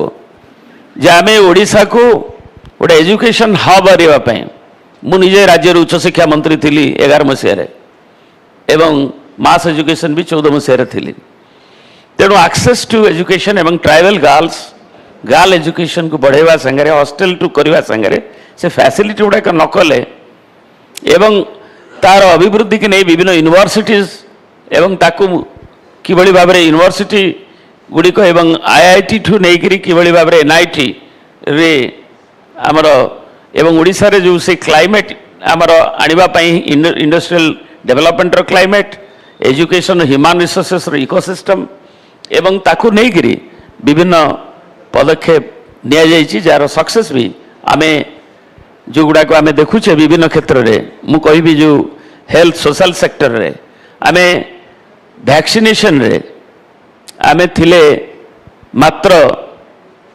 24% एवं वैक्सीनेशन रो आज आम आसिकी टोटल जो इम्यूनाइजेशन और वैक्सीनेशन से आम पाखापाखि 94-95% जोटा भारत वर्ष रे सबुठारु से रेटा फास्टेस्ट रेट ग्रोथ रो आम अचीवमेंट रो एवं आम इनफैंट मोर्टालिटी रेट जोटा कि 90 पाखापाखि थिला 21 शताब्दी आरंभ रू ताकू आम 36 रे पहुंच कर मैटरनल मोर्टालिटी रेट आमर जोटा 300 उपरे थिला एवं पाखापाखि थिला ताकू आज 119 रे पहुंचे आम सेकेंड हाईएस्ट डिक्लाइन इनफैंट मोर्टालिटी रे द्रुततर आम किभली भाव में ह्रास करवा से मानांक को एवं ताकू रखुचे जो न्यूट्रिशन कथा कहले एवं ताकू आम विभिन्न आग फूड सिक्योरिटी जिते लोक तार मूल जो दक्षिण ओडिशार कथा कहते फैंसी पुंजीर कथा रही तेणु अनेक आमको हुए तो लगिपे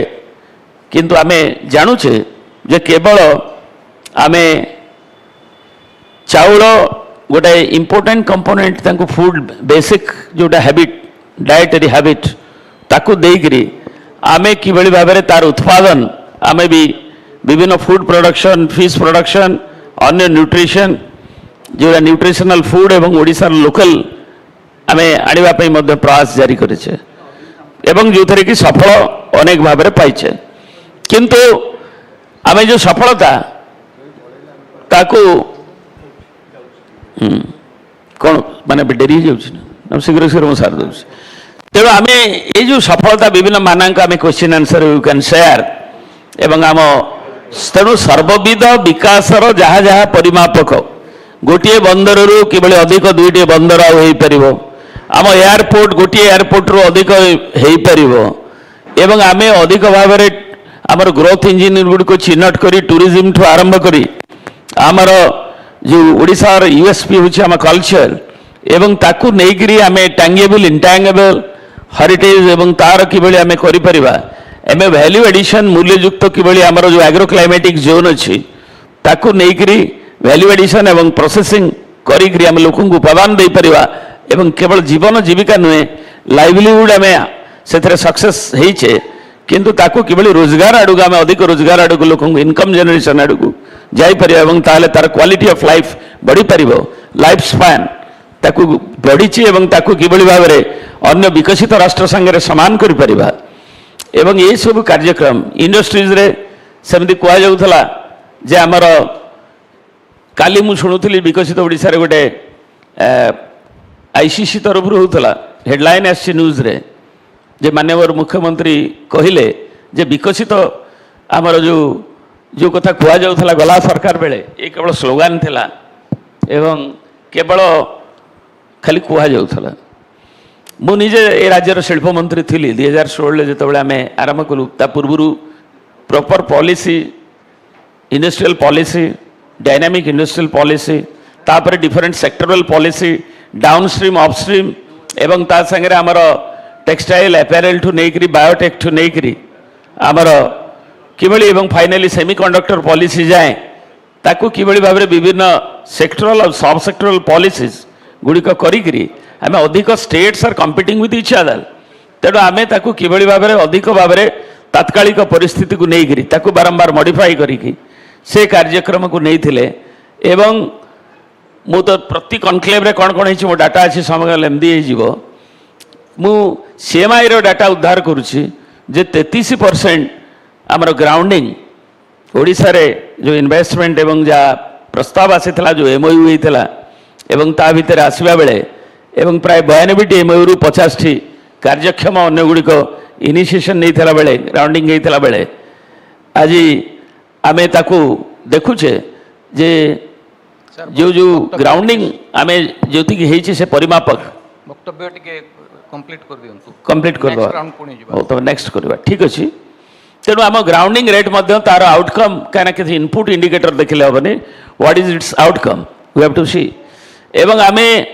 ये सब कार्यक्रम नहीं जो सफलता पाई ताकू आज किंतु देखा जाउछि जे आमे विकसित ओडिशार स्वप्न कि कार्यक्रम नेला बेलू जे जोटा को एबे जो फाइनेंशियल स्टेबिलिटी रोबस्ट सिस्टम थिला जो भाया आम लक्ष कोटी टंका छाड़ी थिले आज देखला बेलू जो ग्रोथ रेट 9.4 रु 7.2 को ए वर्ष खसी जाइए एवं सरकार विकसित ओडिशार जो स्वप्न देखुंती तेणु 36 मसीह पहुँच होगापाई गोटे $500 बिलियन इकोनॉमी रे पहुँचापी से ग्रोथ रेट केते आवश्यक अच्छी पंचु भाई तो अच्छा अर्थनीतिज्ञ आम साथी मैंने अच्छा जो मैंने विज्ञ एवं ताकू 16% ग्रोथ रेट रे एनुअल ग्रोथ रेट रे आम पहुँची बर्तमान से ग्रोथ रेट को आमर जो सराउंडिंग स्टेट्स अच्छी भारतर से रखी 16% केवल आंध्र रखी 14 आ बाकी सब स्टेट गुड़िक तेलंगाना ठू आरंभ कर महाराष्ट्र गुजरात सब 16 रखी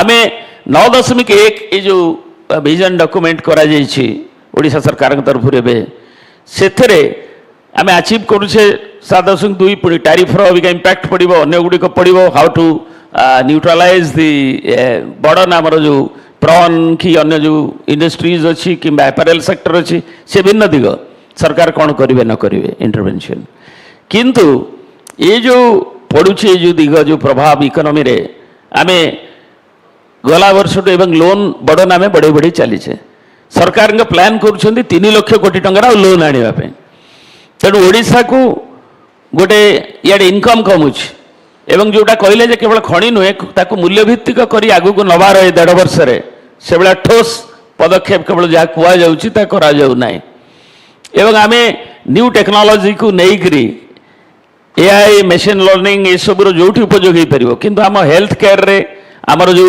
नॉलेज इंडस्ट्री नॉलेज इंस्टीट्यूशंस अच्छी ताकू नेटवर्किंग करके इंटरफेस करके इंडस्ट्री को आनिकरी इनक्यूबेशन नुआ जो आइडियाज होची इनोवेशन को उपयोग करके आम स्टेट रो जो क्लाइमेट करवा कथा ताकू से ठोस पदक्षेप उद्घोषित हुए नहीं तेणु 9.1 अभिवृद्धि बाहर रे एवं विभिन्न ग्रोथ इंजिन को चिन्हट न करी ताकू जीवार जो प्रयास चली से आम किभली भाव में अचिवमेंट कर भारतर बहु स्टेट जो माने कि अचिवमेंट कले जो थे कि जो मैंने 30 लक्ष्य अच्छी जे आमर आम 17 वर्ष पछरे पहुँची जा से $1 ट्रिलियन इकोनॉमी रे पहुँची जाइथिबे एवं आमर जो कहुच्छी आमर इकोनॉमी रे आमे जहाँ देखुचे एवं तार प्रतिफलन जहाँ देखुचे गोटे बड़ कथा हूँ दारिद्र्य दूरीकरण रे आमे जोटा थिला 70 रु ऊपर आमे 11.6 रे पहुँचीचे नीति आयोग भी ताको स्वीकार करिछि ओडिशा अचीव करिछि 21 22 23 बेलू को एको अचीव कर सारी वर्तमान दुखर कथा जे केमिति एको करूछंती जे ताको वर्तमान देखा जाइछि जे आमे 36 मसिया सुधा 11% दारिद्र्य मल्टी डायमेंशनल पॉवर्टी रे आमे पहुँच करिबो आम टार्गेट रही 47 रे 5% रे आमे पहुँचू तेणु आमे जदि दारिद्र्य विकसित ओडिशार पूर्ण विकसित 36 मसियार कथा कहूचे जे आमे 11 आमे जेतबेला अचीव कर सारीचे एवं ताकू सरकार जदि जानि पारु नांती कि तांकर विशेषज्ञ माने एवं ताकू प्रतिफलित करछन्ती ये गभीर दुखर कथा एवं खेवर कथा तेणु ये सबको नहींकरी आम संतुलित भाव में ओडिशार किभली विकास हो ग्रोथ इंजिन को चिन्हट कर टूरिज्म टू नहींकरी आम इनफ्रास्ट्रक्चर जो डेवलपमेंट होती अधिक फुटफॉल केमिति हम एवं आम कल्चरल यूएसपी को लेकर आम किभली पैकेजिंग ताकू करि परिबा आम एपेरेल ठू आरंभ करी आम प्रोडक्टिविटी एवं सबुथरे किभली वैल्यू एडिशन करि परिबा आम डाउनस्ट्रीम एंसेलराइजेशन किभली हे परिबो आम कोयला केवल थर्मल पावर करूचे how can we do use the not the thermal value chemical value of coal so that आम पीसीपीआर आम कहूचे मते दुखर कथा जे 14 मसीह जिते मान्यवर मंत्री को मुझे कहली एवं आम गोटे थिला भुवन दिल्ली रे एवं सेठी जे आम जो नाफ्ता होची पीसीपीआर रु ताकू क्राक करिवार यूनिट पे सेतबेले दाबी करथुलु सेतबेले हमकु कुआगला जे नाई आमर इन हाउस टेक्नोलॉजी बाहर से सेटा दरकार नहीं ताकू पावर करिवे म कहलु नाफ्ता को फ्यूएल को जदी जाली देबे ताले आमे तार जो value chain we can not create आज से माने जाऊ सरकार उपलब्धि कर नाफ्ता क्रैकर यूनिट करेंगे आज की प्राय 11 वर्ष पर तेणु तार जो ग्रोथ हम एनसेलरेशन जो ग्रोथ हम आम सेगुड़ी को चिन्हट कर नवा कथा एवं जो एयर स्ट्रिप आउ एयरपोर्ट अच्छे अधिक बढ़ई we should go for aerotropolis hinterland को टूरिस्ट जापे ता पाखे स्टेट ठू नहीं अन्य मार्केट डेस्टिनेशन प्रति एटलिस्ट 5-7टा रिजन रे आम जदि आहरी 7टा अन्य स्टेट गुड़िक पोर्ट आउ एयरपोर्ट रे अभिवृद्धि अच्छी से अधिक लोक आसुंच एक्सेस अच्छी आम साउथ ईस्ट एशियार एक गेटवे कहूचे किंतु से भाई आम एलियर कर इन्वेस्टमेंट को एवं आमर सब क्षेत्र में विकास को आम जो रखुचे एवं ओडिशा आज अनग्रसरतार विकासर धारा एवं पूर्ण विकसित ओडिशा करने 36 मसीहा 100 वर्ष है बेलू आमर जो ए स्टेट को गढ़ापी 20 शताब्दी प्रारंभ में ओडिशा रे जो जागरण पर्व थिला आमर पुरोधा माने जहाँ देखी ताकू आमे साकार कर परिबा। धन्यवाद सर।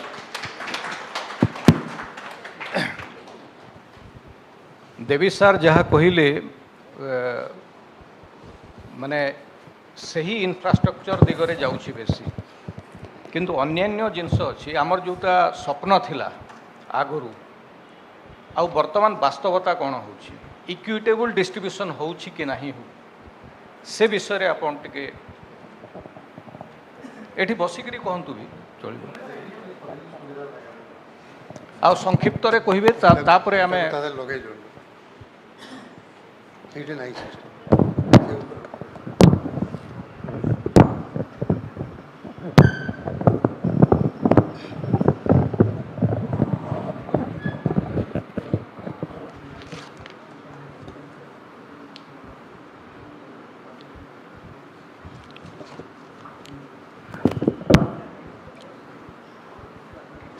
आपण समस्त को नमस्कार मु आपण मान को आज तथ्य परिसंख्यान बा गाणितिक हिसाब रे भाराक्रांत करी नहीं किंतु जहाँ प्रियरंजन बाबू माननीय प्रियरंजन बाबू उल्लेख कले कौन थिला स्वप्न आजी कौन वास्तवता एवं विकसित ओडिशा पाई कौन ढांचा हवा दरकार विकास रो कौन ढांचा हवा दरकार आगो को आमर प्रस्तुति कौन हेबा दरकार से संपर्क रे से ढंग रे आलोचना करिबा ठीक हेबो मु केवल एति कहवा पई चाहूची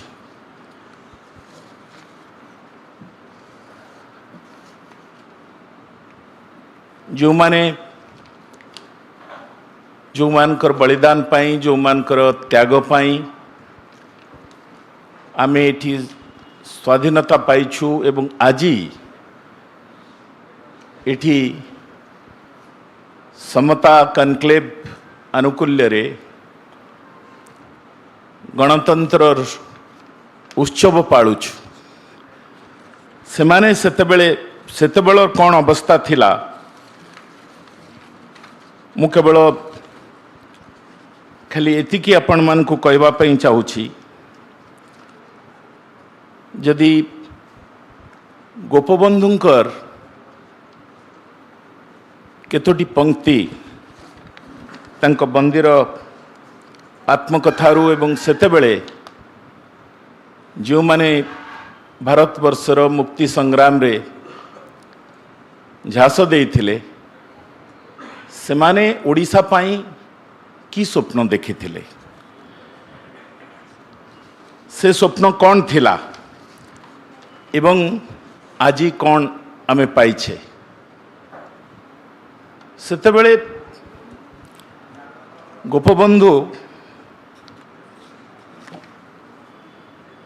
एवं आमे स्वराज्य संपर्क रे आलोचना कला बेले जातीय कवि वीरकिशोर कथा जातीय कवि बांछानिधिंकर कथा को उल्लेख करवा एड़ी दे हेब नाई किए बये स्वराज्य घेनी जदि मोर नपुरे पेट खटी खटी मलेनी मूलिया चासी चसी दाना कना नियंट किए बये स्वराज्य घेनी ये स्वराज्यर कौन अर्थ अच्छी केवल सी कथा कही नथिले अति स्पष्ट भाव रे गोपबंधु जो शब्द व्यवहार करिसेंती सेतेबेले जे नौकरशाही भली शब्द को गोपबंधु व्यवहार करिसेंती भारत वर्ष रे नौकरशाही चली ओडिशा रे नौकरशाही चली अमात्य माने ब्यूरोक्रेसी एठी शासन करुचंती एवं साधारण प्रजा जो माने न्याय पाइबा कथा से माने न्याय पाइबारु वंचित होउचंती समाज रे समता नाही सेतिकी बेले आपण माने जदि आखि खोलिबे देखिबे से दिनर अवस्था कौन थिला एवं आजिर अवस्था कौन अछि आजी आम संस्कृति आम समाज आम व्यवस्था आम राज्य ए सबुकु जदि आपण टिके निरीक्षे करी देखिबे जानिबे इबे मध्य आम राज्यर अवस्था कौन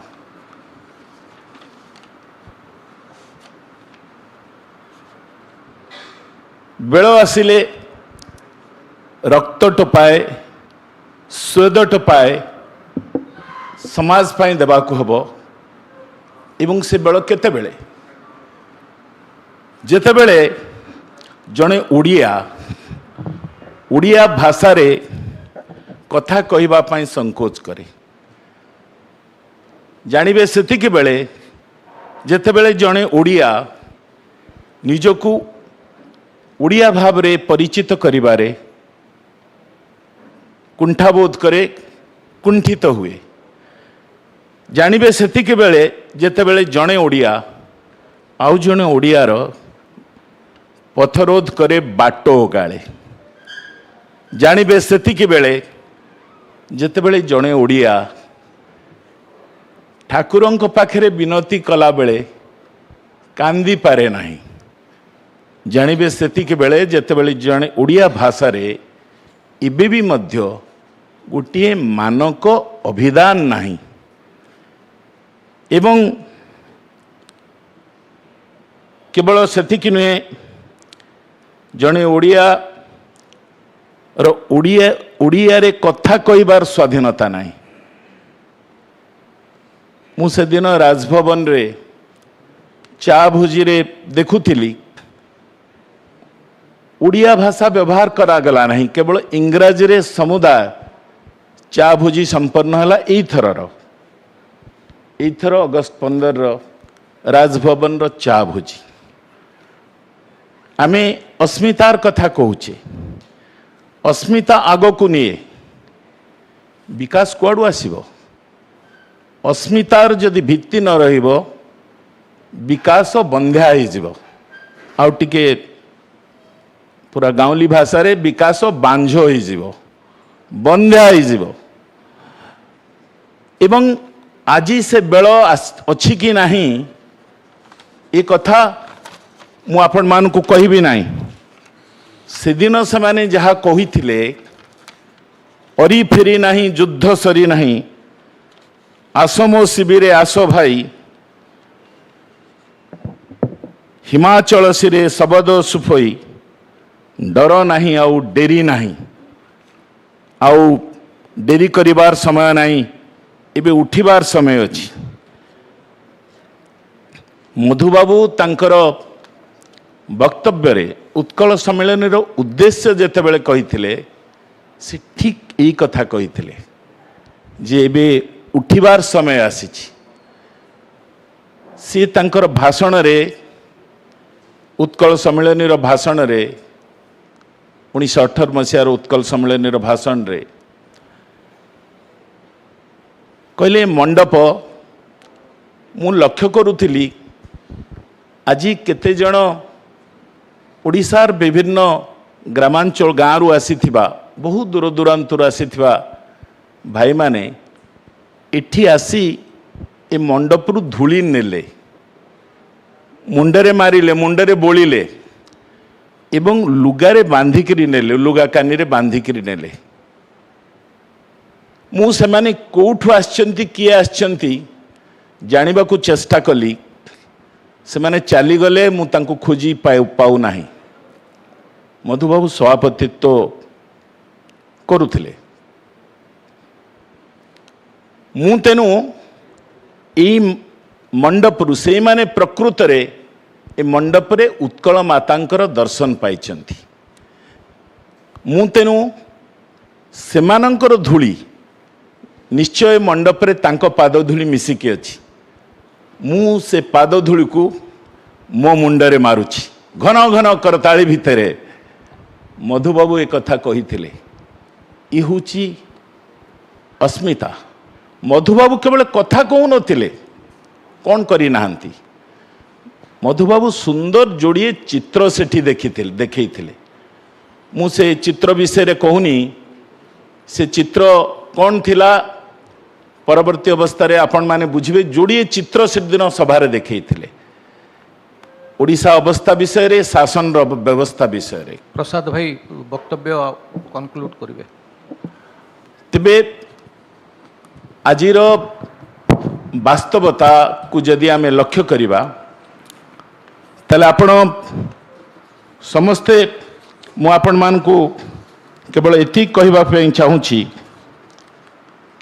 ଆଜି ସମାବେଶୀ ବିକାଶ କଥା, ଇନକ୍ଲୁସିଭ ଡେଭଲପମେଣ୍ଟ କଥା ପ୍ରିୟରଞ୍ଜନ ବାବୁ କହୁଥିଲେ। ଯଦି କେବଳ world inequality report 2022, human development index ଏବଂ ଗୋଟିଏ ଇନଇକ୍ୱାଲିଟିର ଅସମାନତା ସମ୍ପର୍କରେ ପ୍ରକାଶିତ ରିପୋର୍ଟ ଅକ୍ସଫାମ୍ର the state of inequality in India report एवं सबुठु गुरुत्वपूर्ण होची सरकार को द्वारा NSSO 77th सर्वे जो थे ऋण आउ निवेशर सर्वे रिपोर्ट यही सबको आपण खाली टिके आखि पहरे देखिए यू जना पड़ो ओडिशार छवि कौन जदि आम GSDP आमर 8.5 8.5% तार अभिवृद्धि होची इनकम अभिवृद्धि होची डेप्ट बर्डन तो कौन लक्षे एबे 50,000 कोटी टंका एक्साइज कथा कहते डेप्ट बर्डन पहुँची जोठी से संपर्क में मु न कहवा भल जदि ये सब कमी ताहले ओडिया पिला माने दादन खटिब कहीं जाउछंती डिस्ट्रेस माइग्रेशन कहीं होची इठी हांडीशालर दर एवं मंडीशालर कथा से कटनी छटनी कथा को जाऊनी कहीं जाउछंती इठी कहीं गोटे ओडिया लोक ओडिया पिलाटीए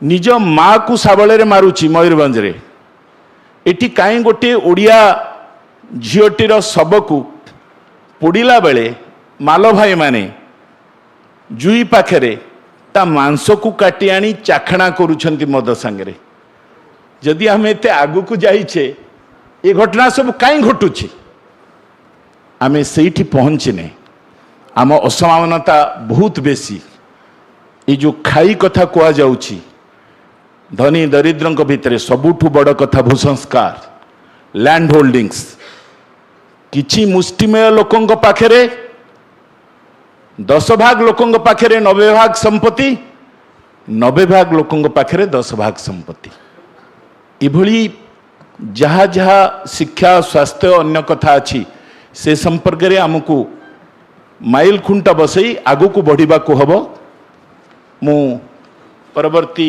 अवस्था कहते जहाँ कहि धन्यवाद धन्यवाद प्रसाद भाई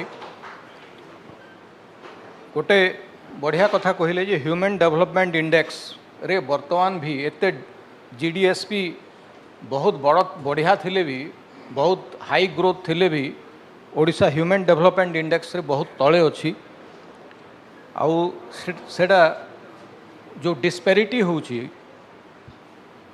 खाई जो सृष्टि होती से होची आउ ओडिशार जो अर्थनीतिटा प्राय प्राय खणी भित्तिक हो जाइछि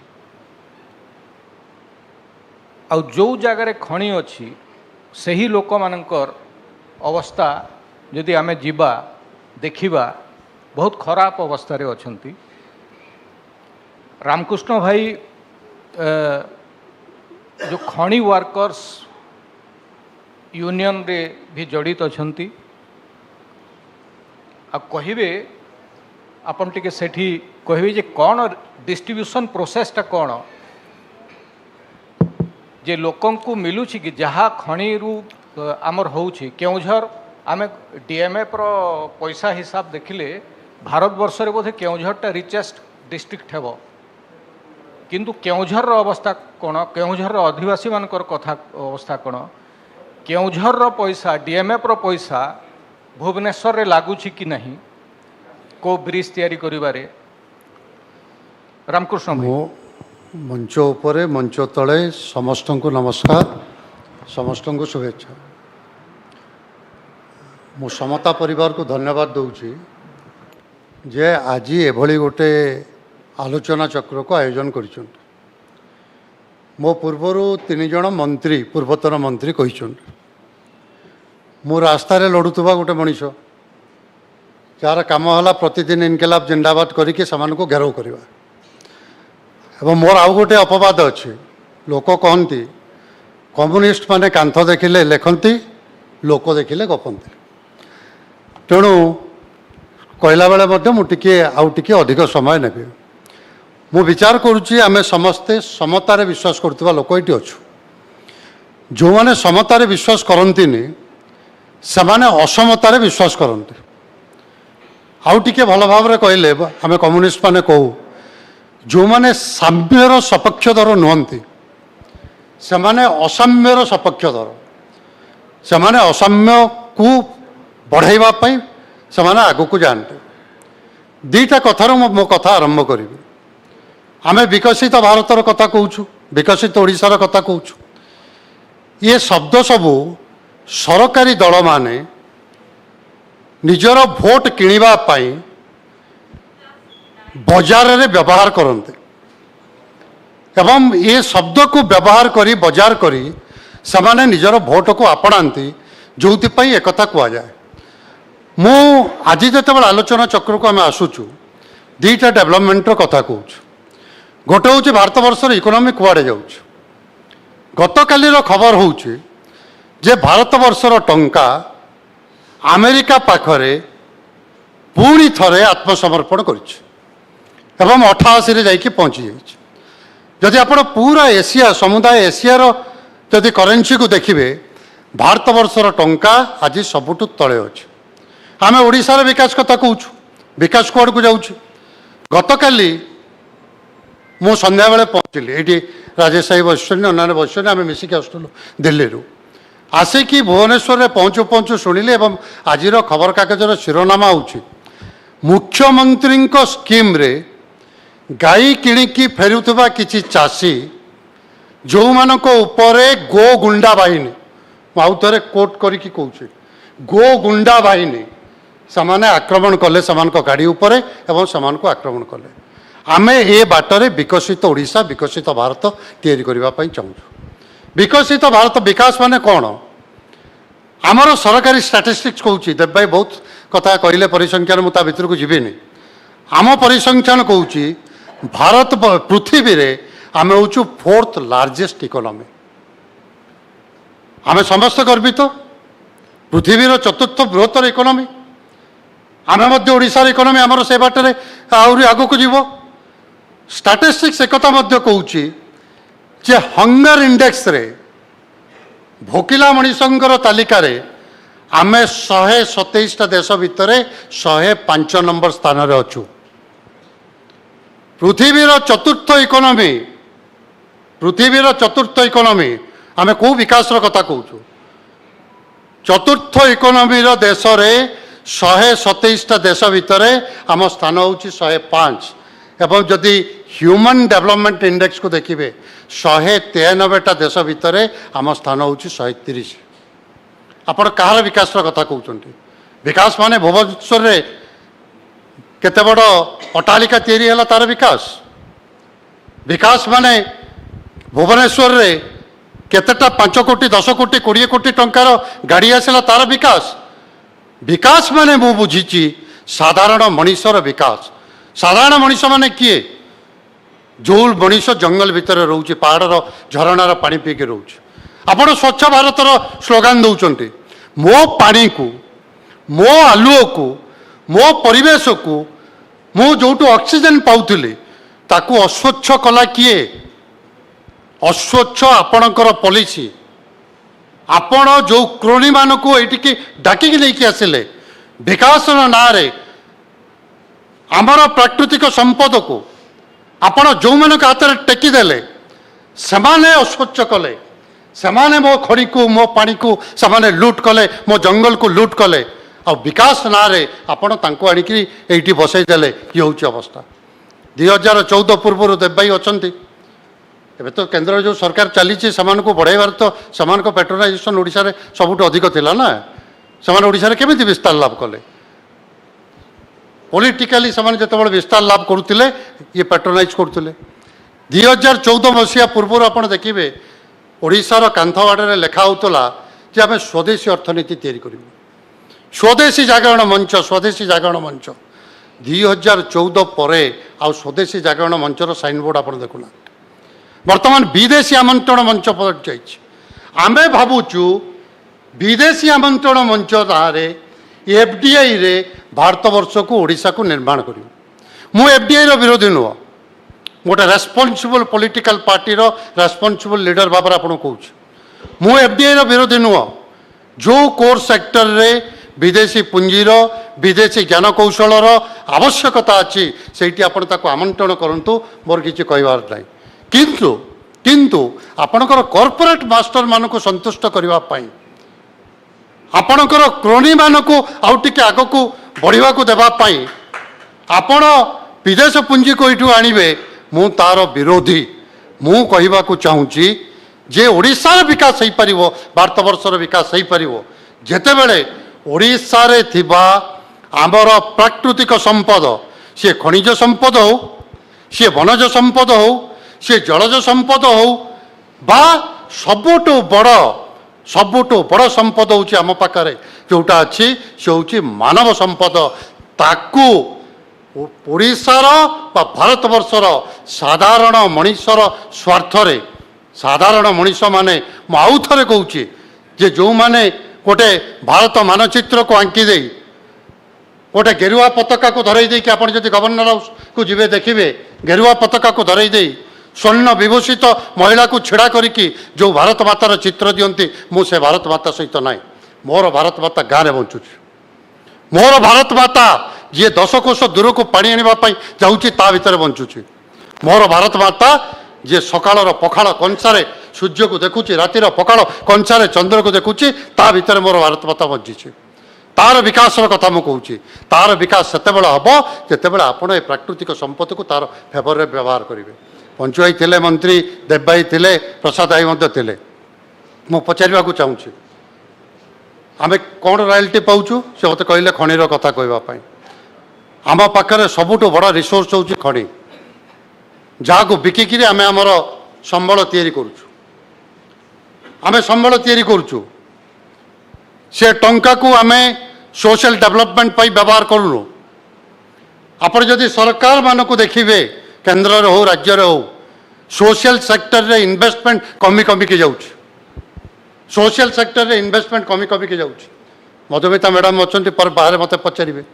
आप जदि बजेट को देखिए जदि जेंडर ये को देखिए ताले सबुठु अधिक महिला विरोधी बजेट कत केतटा बजेट को आप देखूँ मत जब कहे मो पाखे स्टाटिस्टिक्स अच्छी मुझे मो स्टाटिस्टिक्स अच्छी देदेवी सोशल सेक्टर रे इन्वेस्टमेंट नहीं स्कूल देव भाई थे उच्च शिक्षा मंत्री थे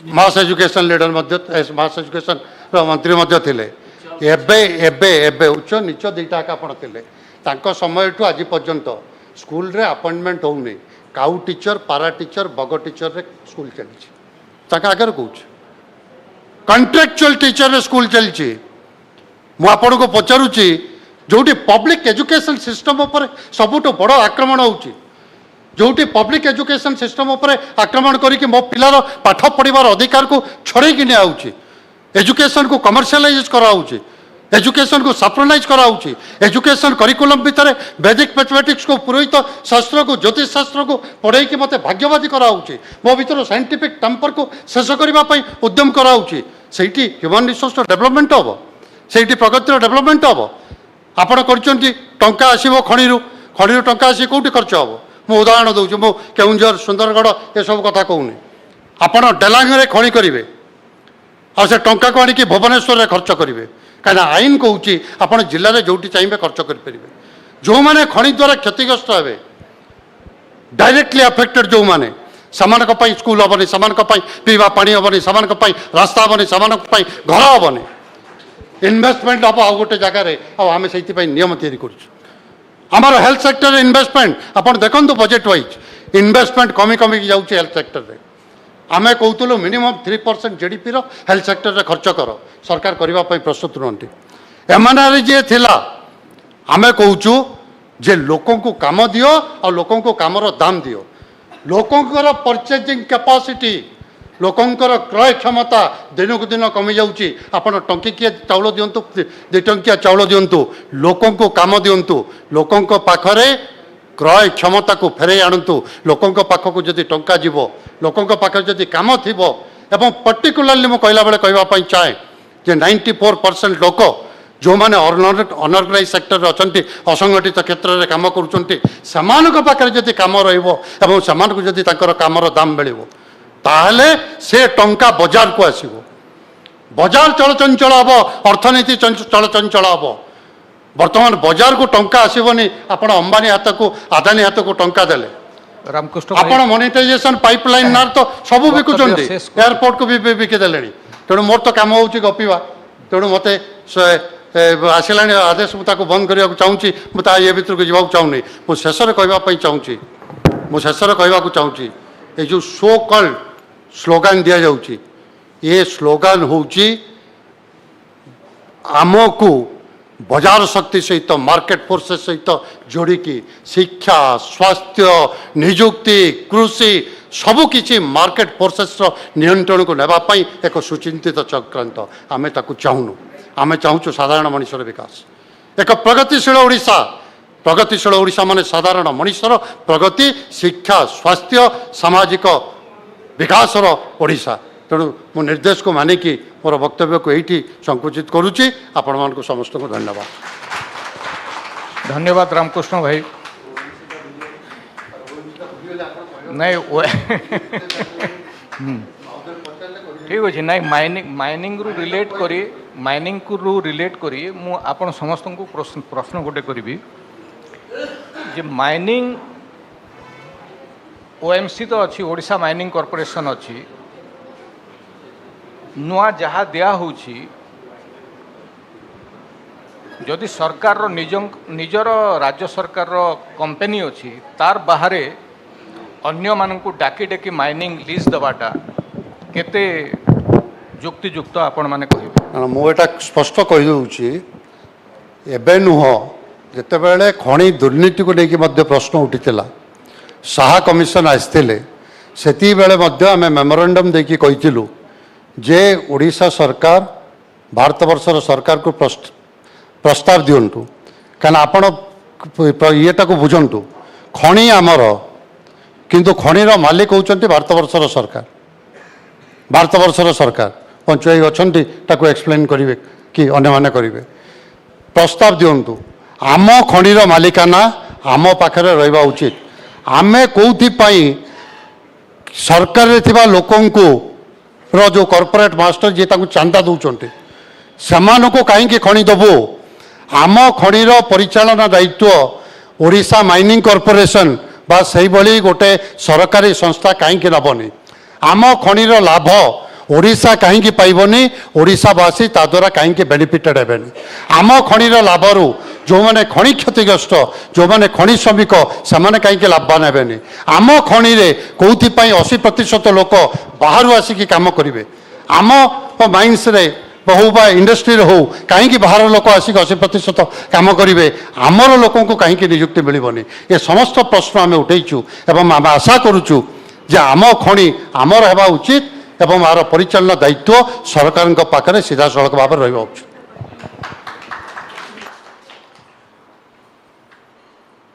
जहाँ हेले भी ओएमसी रो आज्ञा रामकृष्ण बाबूंकर प्रस्तावटा आमर केउंझर आरंभ हो केउंझर कथा कहते से स्टील प्लांट होटा ओएमसी को माइन्स देकी सेठी करंत मुख्यमंत्री कैप्टिव माइन्स क्या न दि जाओ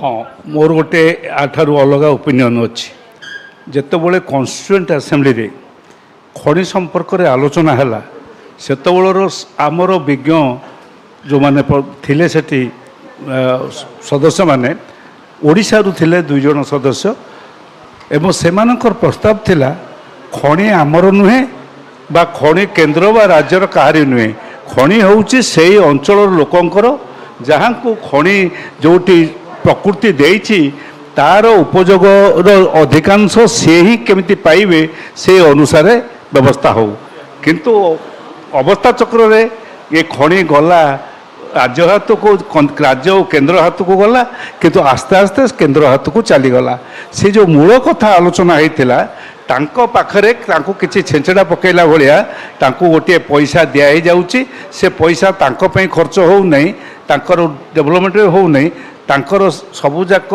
धर कोयला अंचल हो बा आपणकर खनि अंचल हो से माने समस्ते प्रत्येक व्यक्ति सेठी जे रहउचंती तार खराब दूषित वायु दूषित पानी व्यवहार करुँच किंतु तांको पई जो पैसा दि जाऊँगी से पैसा रे आपणकर बलांगीर जिलापाल तांको पई कि कार्पेट तैयारी करुँच तांको घरे एसी लगाउछंती से पैसा रे यही होउची सर्वमोट कथा एणु तार एक उपरे आलोचना विचार विमर्श हवा दरकार हेइची एबे माननीय सुप्रीमकोर्ट गोटे कथा कहिसंती देइसंती सेही रायटी होउची आम ओडिशा रे संजीव होता कमिटी जो बसीथिला से संजीव होता कमिटी जहाँ देइतिले एथरक सुप्रीमकोर्ट देइथिबा गत जुलाई मासर राय रे ठीक सेया ही देइसंती ताकू ही भित्ति करके देला देइसंती एवं जो थरे कुआ जाइछि जमी जार खणी तार आम जमी आम खणीर एठी तो आपण माने करि पाले नहीं 24 वर्ष बीजेडी रहिले वर्तमान बीजेपी सरकार मालिक होउचंती सभा ये मुख्यमंत्री होउचंती जने आदिवासी खणी अंचल लोक से एपर्यंत पेशा आईन टाको लागू करने को कहीं कले नहीं से जो पेशा एक्ट लागू हेले खणी अंचल मालिकाना से लोकों हाथ को जीव जो कथाटा पेशा एक्ट रही ग्राम सभा हम एवं से माने ही ताकू नेबे से कथाटी ना से 24 वर्ष करिसंती ना ये 2 वर्ष हेलानी कले नहीं एणु से दृष्टि से आईन टी कार्यकारी नहबा पर्यंत आपण माने से अंचल बा आदिवासी बा से लोकंकर जो कथाटी मु कहली मु आपनक सहित एकमत नुहे ये व्यवस्था राज्यर बा ये व्यवस्था केन्द्रर ये व्यवस्था होउची से अंचल ग्रामर ग्राम सभार एणु से दृष्टि मु से व्यवस्थाटीर लागू करने जे पर्यंत पेशा एक्ट लागू है नहीं खणी एमती भाव में हस्तांतर होउथबो जे भी सरकार को आसंतु यह हूँ सर्वमोट कथा जदि ओएमसी रो प्रॉफिट रे आमे 5 टंकिया मिल खाई पारुछु ताहेले हेल्थ केयर फैसिलिटी भी कहीं फ्री न हो आपण देखंतु गोटे हला बिजु स्वास्थ्य कार्ड आ गोटे हला आयुष्मान भारत दीटा भितरे गोटे बेसिक डिफरेंस अच्छी जे बिजु स्वास्थ्य कार्ड गोटे एश्योरेंस से बेसी इफेक्टिव आयुष्मान भारत एश्योरेंस न होकरी इंश्योरेंस किंतु दीटा जाक मुझे कहबी जे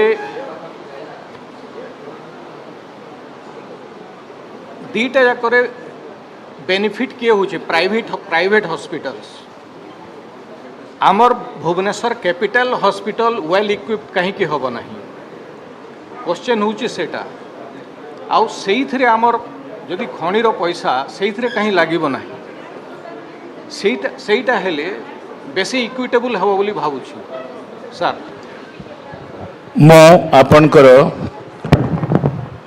दुईटी जाक प्रश्नर उत्तर रखिबा पई चाहूची प्रथम कथा होची ए खणी गुड़िकर अवस्थित कोठी ओडिशार उपकूल अंचल रे खणी नाही खणी सबु जोठी थिला आगुरु जो देशीय राज्य feudatory state princely state bauxite कहतु क्रोमाइट कहतु मैंगनीज कहतु एभली कि कोयला कहतु बा आयरन ओर कहतु जहाँ ओडिशा रे गच्छित अछि ए सबु केवल ए देशीय राज्य मानक पाखरे थिला एवं स्वाधीनता पूर्व देशीय राज्य मानकर कर्तृत्व खणी उपरे थिला से माने काकू पट्टा देइकरी खणी देइछंती सुकिंदा रे हो मयूरभंज रे हो किंतु परवर्ती अवस्था रे ओडिशा राज्य रे मर्जर मिश्रण प्रक्रिया परे इठी जहाँ इठी कुहागला प्रकृत रे आमे जो MMDR act mines and minerals regulation development act एवं ता अंतर्गत जो आईन नियमावली विधि व्यवस्था अच्छी ये सा कमिशन कथा नुहे ये एमएमडीआर एक्ट रे ये व्यवस्था अच्छी जे राज्य सरकार राज्यर गोटे संस्था को ए खणी गुड़िक बैक टू बैक जाओ कहती से अवस्था दे पार अन्य मान को देवे ଖଣି ସେତେବେଳେ ଏତେ ଲାଭଜନକ ବ୍ୟବସ୍ଥା ନଥିଲା ଯାହା 2000 ପରେ ଯେଉଁ ବୁମ୍ ଆସିଲା। ତେଣୁ ଏଠି ଯେଉଁ ଖଣି ବ୍ୟାପକ ଲୁଟ୍ ହେଇଛି ଚୋରି ହେଇଛି ବ୍ୟାପକ ଭାବରେ ସେଥିରେ ଯେଉଁମାନେ ଜଡ଼ିତ ସେମାନଙ୍କ ବିରୁଦ୍ଧରେ କାର୍ଯ୍ୟାନୁଷ୍ଠାନ ପାଇଁ ସିବିଆଇ କୁ ଦେବା ପାଇଁ ସେତେବେଳେ ସୁପାରିଶ କରାଗଲା। ୟୁପିଏ ସରକାର ଦିଲ୍ଲୀରେ ସିବିଆଇ କି ଦେବା ପାଇଁ ଯେଉଁ ସୁପାରିଶ କରାଯାଇଥିଲା ଯେହେତୁ राज्य सरकार संस्था माने परिवहन ठू आरंभ करी माइनिंग डायरेक्टरेट खनि निर्देशालय माने संपृक्त थिले। ओडिशा सरकार अनुमति सापेक्ष थिला जहाँ आम समस्ते जानू Delhi special police establishment act व्यवस्था अनुଯାयी से सुपारिश करिवे बा हस्तांतर करिवे। ओडिशा सरकार ताहा कले नहीं एवं ता सीबीआई की मध्य जाई पारला नहीं। डीएमआरएफ रो कथा जहाँ कहउचंती एठी नालकोर पैसा जाई ये जिलार कथा नुह डेलांग कथा भुवनेश्वर नुह ये गुड़गांव रे गल्फ क्लब होइछि। एबे निकट रे गला वर्ष ओडिशा बाहर अन्य राज्य रे दिया जाइछि। ओडिशार आमर सीएसआर फंड आ डीएमआरएफ पैसा एठी जो राजमहल छक आपण देखुचंती ताकू दुई थर पोती दिगला। दुई थर पोतिक्री से पैसा को पोती दिगला।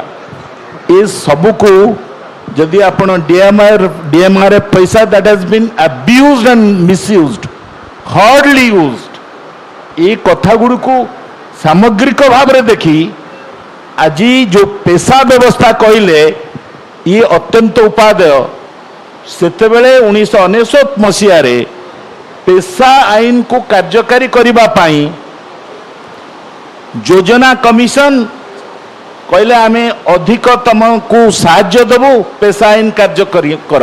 सेतेबेले मुख्यमंत्री को पेशा आईन कार्यकारी करा जाइथिला तापरे ताकू उच्छेद करी रद्द कर दिया जाइछि।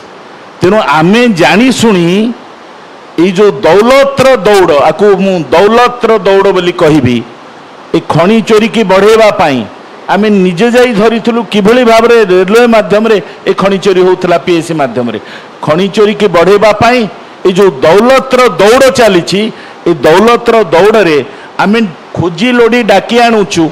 एबे ऑक्शन व्यवस्था होइछि ऑक्शन ने खनि टेकी दिया जाउछि सेई माने केवल नेबे। तेनु ये पुंजीपतिंक पाई लोकंक पाई नुहे साधारण लोकंक पाई नुहे। वर्तमान द्वितीय कथाटी स्वास्थ्य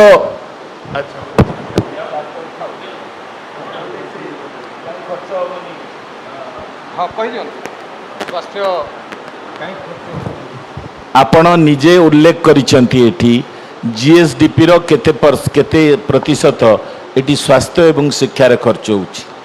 आपण निजे एठी आयुष्मान भारत एवं पूर्वर बिजु स्वास्थ्य कल्याण योजना ता भितर तुलना मध्य करिसेंती। रोगी किभଳି हंतसंत होउछंती मोटे बारण नाही। एठी जदि ओएमसी रु मुख्यमंत्री रिलीफ पांठी को पैसा जाउछि एठी जदि ओएमसी रु जावतीय खर्च पाई पैसा जाउछि शिक्षा स्वार्थ पे जहाँ आवश्यक आपण एक्साइज रो बजेट जो बढ़ी आपणकर एबे कुआ जाइछि 50,000 कोटी टंका हेछि एई गला 10 वर्ष भितर। ये अर्थ को स्वास्थ्य सेवा विशेष करी जो तीनोटी लेवल रो अछि सभा तलर पेरिफेरी रो एवं जिला स्तर एबे तो आपण मेडिकल कॉलेज हॉस्पिटल कलेनी ताकू जदि मजबूत करा जिवो ताहले लोक उपकृत हेबे माउता को सविस्तार को नाय। मु वर्तमान ऑडियंस रु जदि कही प्रश्न पचारि पारिबे क्विकली 3-4टा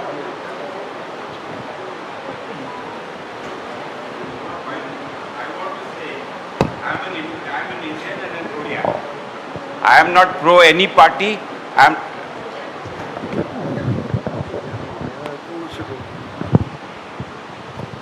बिरजा मिश्र मु जने ओडिया भद्र लोक आउ Indian I am not pro party BJD BJP Congress किछि नुहे। दीटा कथा मत कहवा अच्छी don't mind anything no personal विकसित मीन्स विकसित विकसित विकसित कौन कौन कौन जी विकसित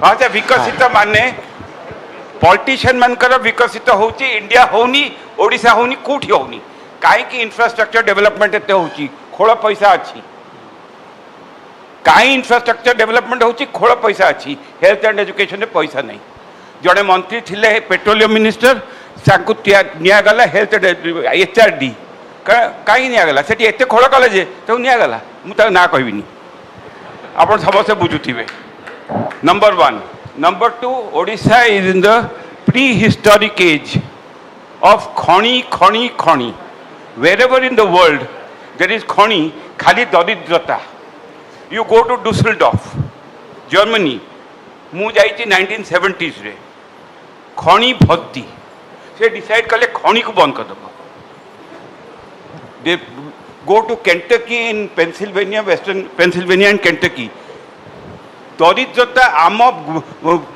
rayagada to besi so Odisha should not, no steel plant, no, only tertiary industries. Only. One Pune gives more organized employment than all of Odisha put together. जेतले नालको को जेतले रतन टाटा को काढ़ी देले सिंगुरु ओडिशा गवर्नमेंट काहे की आनी की तांको कहलानी टाटा रे 5000 एकड़ जमी देइछ एठी काहे की बसे को कहलानी से सानन कहि गले because Odisha is only interested in पैसा जोटी मनी से खणी रे पैसा टर्शियरी इंडस्ट्रीज नहीं अपन जिते पीटी हूँ आम एत कोटी टंका कर देचु सब सब हाँ विकसित समस्त विकसित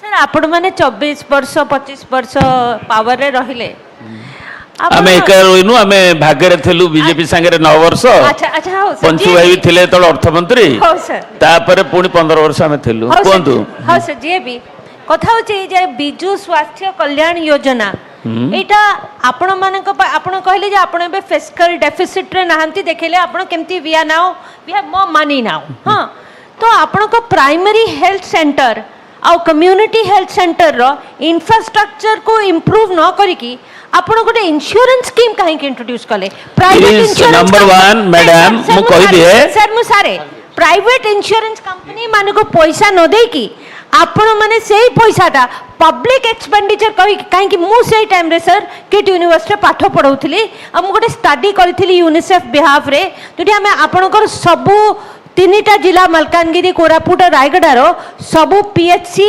आउ सीएचसी मानकर इंफ्रास्ट्रक्चर गोटे ऑडिट करथलु सर आपनकर ऑपरेशन थिएटर रे अखा पड़ी लोक माने को अखा रे उठै के आनुचंती एटा गोटे केस नुहो सर आपण सर को मो कथा होची जे जोडा रामकृष्ण भाई कहिले जे आपण माने कैपिटलिस्ट आइडियाज को निजो को पब्लिक प्रॉपर्टी को बिकी दउचंती कहीं से पैसा जी आप आयुष्मान भारत रे कि आप विजु स्वास्थ्य कल्याण योजना रे खर्च कर सर से पैसा आप कहीं खर्च कले पीएचसी और सीएचसी को सुधारिया ताकि लक्ष लक्ष लोक से जापर मैडम आपण जो कथा कहले मुझे राज्यर कृषि मंत्री थी आई फास्ट इनिशिएटेड ए प्रपोजल जो नवीन बाबू बेले जुगल बाबू से सेक्रेटरी एवं से जे आमे जोटे चाषी असुविधा ओडिशा गोटे चाषी भित्तिक बेसी पॉपुलेशन आम होती एग्रीकल्चर रे डिपेंड करती कि कृषि श्रमजीवी तेणु तांको दरकार कौन तांकर गोटे हूँ नेचुरल भाइगेरीज शस्य नष्ट हो जाऊँगी से केमती पाइबे क्षतिपूरण कि अंटा सड़क केमती करेंगे बिहन ठू आरंभ कर अन्य कौन पाइबे एवं दुई रे तार बड़ खर्च होची मेडिकल एक्सपेंसेस एवं तृतीय होची तार झील बाहागर तेणु ये से गोटे स्टडी करूँ सार गोटे अप्रुवाल नेलु से इन्शुरांस स्कीम आगे आरंभ है ता ना हूँ विजु कृषक कल्याण योजना एवं 3 मासरे आम 56 लाख लोक कार्ड देलु जो थे गुजरात गवर्नमेंट डेलीगेशन भी आसते 9 लाख कवरेज से करते हेल्थ रे तापर तार इम्प्रूवमेंट लेखुनाज यहाँ को इन्शुरांस केमती आश्योरेंस हम इन्शुरांस कंपनी देखला बेलू देले नहीं मैंडेटरी करदेलु 80% दवा बाध्य 12 वर्ष सो इम्प्रूवमेंट है जाओ एश्योरेंस स्कीम रे Biju Swasthya Kalyan which is unique of its kind in India आपण जोटा कहउछंती दीटा गोटे होची इंफ्रास्ट्रक्चर हेल्थ रो आ गोटे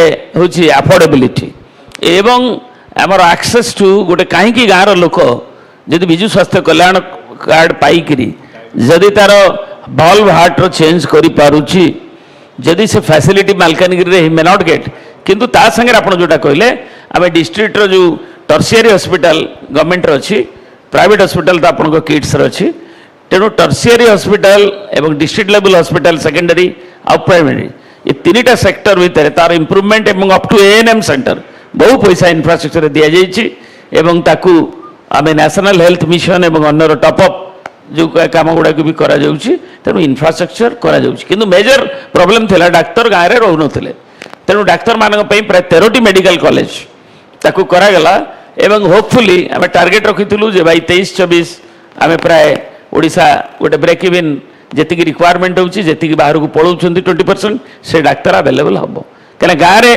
मुझे राज्यर 25 वर्ष तले हेल्थ मिनिस्टर थी प्रथम 2000 से किसी न था मलम आसू से कौन मु निरंजन बाबू थटा करे मलम स्कीम तुम पंचव्याधि आउ कि नाला सो से अवस्था आम से चैलेंज को लेकिन आम देखीचे इम्प्रूवमेंट धीरे धीरे धीरे धीरे होकर आसी तेणु ये जो मेडिकल कॉलेज जोड़ा बाहर प्रोडक्ट से माने एबे डाक्तर अभावटा प्राय 80% 78% 80% माने मिसी जाउछि मिली गलाने डाक्तर नथिले गाँव में देखी मोर गोटे रिमोट एरिया रे गोटे आयुर्वेद हॉस्पिटल खोल से कहले कौन से जो पत्र रे लोक फेत आसुना जदि से क्योर हो पारे कि डाक्तर नहीं आयुर्वेद देला कौन आयुर्वेद डाक्तरटा रही ये गोटे साइकोलॉजिकल ये अच्छे तेणु गोटे total holistic way of approach एवं अफोर्डेबिलिटी की नहीं करी Biju Swasthya Kalyan is one of the best scheme in India hard more टिके खाली मधुमिता मैडम को कहबार अच्छी ये जो प्रश्न पचारे ये गोटे जेन्युइन प्रश्न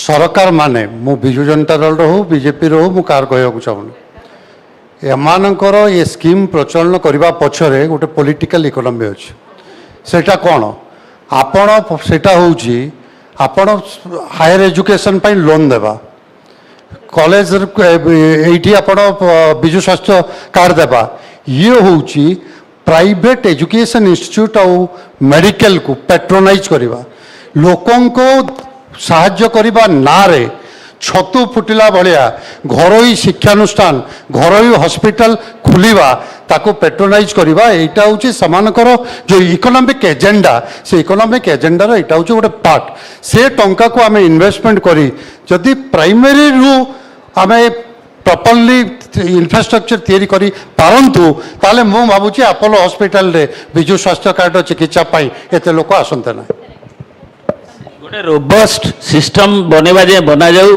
डाक्टर प्रोडक्ट हूँ साइमल्टेनियसली इंफ्रास्ट्रक्चर भी बढ़ू एवं तापर गवर्नमेंट हूँ भी प्राइमरी हेल्थ केयर रे से ताकू अटेंड करू secondary health care district level जाए भी इक्विपमेंट दिखाई कराउछन्ते टर्शियरी हॉस्पिटल उपर लोड ना हो बोली तेणु it is a continuous process एवं वी आर आम कि गोटे कमन लोकर भी अधिकार अच्छी भल चिकित्सित हाँपाई एवं स्टेट जदि बिजु स्वास्थ्य कल्याण 300 कोटी देला यहाँ केवल इलेक्शन ओरिएंटेड सब कथार तो निश्चय पॉलिटिकल रहिबो विल किंतु इलेक्शन पाई केवल नुहे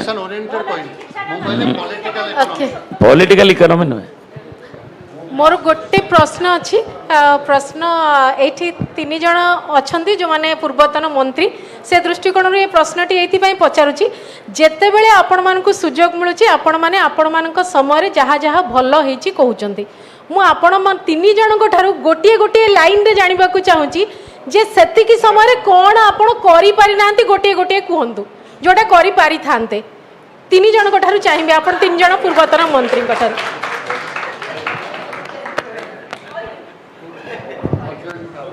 मु प्रथम आरंभ करवा उचित कारण आक भितर वयोज्येष्ठ बोली कहुई जो कथाटी मु करें ना ये सरकार समय पेट को पानी पाटी की पेट को पानी पाट को पानी यहाँ मोर गोटे स्लोगान थिला किंतु दुर्भाग्यर कथा मु हाँ सरकार कली ता अर्थ गोटे सरकार दुर्बलतारू आर्थिक दुर्बलतारू सबल को गला किंतु आज पर्यंत पेट को पानी पाट को पानी ये दुईटी कथा आम ओडिशा रे हेई पारला नाही ये होची मोर सबुठारु बड़ मो बही रे भी लिखिछि सेटा मो जो माननीय मुख्यमंत्री बही रे लिखिछि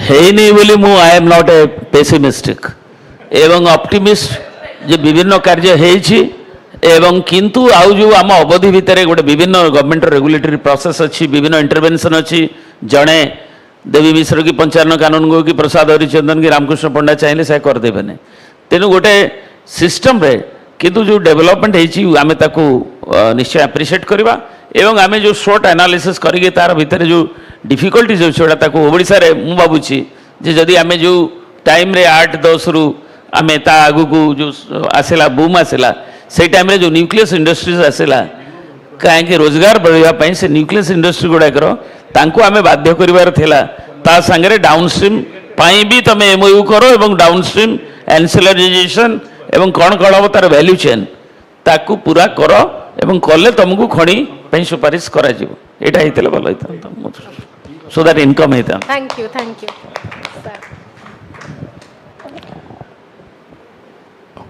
भल प्रश्नटे आपण जदि शासन अवधि देखिए कह जाए कांग्रेस सबुठ बेसी दिन शासन करिछि किंतु प्रकृत रे 51 जदि देखिए प्रथमे तो भी कांग्रेस शासन नथिला पाराला राजांकर मंत्रिमंडल कांग्रेस नथिला 44 रे मता बसिले 51 रु 67 स्वतंत्र जन कांग्रेस पर्यंत 16 वर्ष परे 15 वर्ष ये 16 वर्ष 15 वर्ष होची समुदाय 31 वर्ष तेणु ये जितकी दिन गलानी एथुरु 31 वर्ष कांग्रेस रो बाकी सब अण कांग्रेस सरकार किंतु से 31 वर्ष मध्य मध्य सबुठु गुरुत्वपूर्ण कथा होची राज्य रे चाषर उन्नति पाई आमर गोटे कृषि प्रधान राज्य चाषर उन्नति पे जहाँ करा जिबा कथा कांग्रेस अमल मध्य ता ठिकणा भाव में करा जाई नाही जलसेचन होची सबुठु बड़ कथा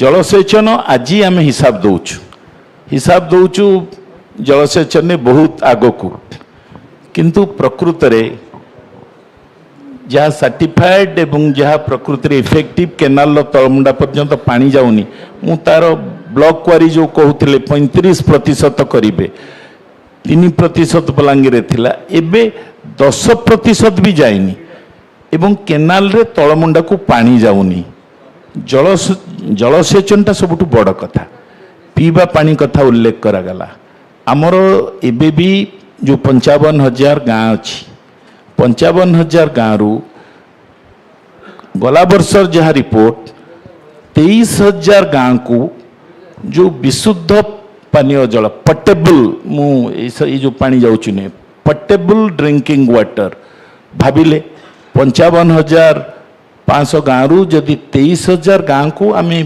पानी दे पारने किंतु गाँ गंडारे जो मद दुकान देखिए ताकू चा दुकान पान दुकान में मध्य मद मिलुछि जदि एक कथा एक बड़ कथा एवं सेठी मध्य कांग्रेस काम करि पारि थांता पीवा पानी दबा पाई ई मौलिक आवश्यकता जहाँ सबू आपण जेमती कहले जो माने अभिजीत बनर्जी एवं डफलंकर जो गला वर्ष जो माने नोबेल लॉरिएट से मानकर जो रिपोर्ट से माने ओडिशा विषय लिखिछंती मैक्रो नुहे माइक्रो एवं ए जिला मानकर जो स्वास्थ्य सेवा इंफ्रास्ट्रक्चर कथा आपण जहाँ कहउछंती से दान माझीर एबे भी लोक किभली भाव में डाक्तरखाना को झरना डे आणुछंती एबे एठी देशांतरी महामारी भोकमारी ये तीनोटी बड़ कारण माइग्रेशन होची देशांतरी भोकमारी खाइबा हंगर एवं महामारी एबे व्यापुची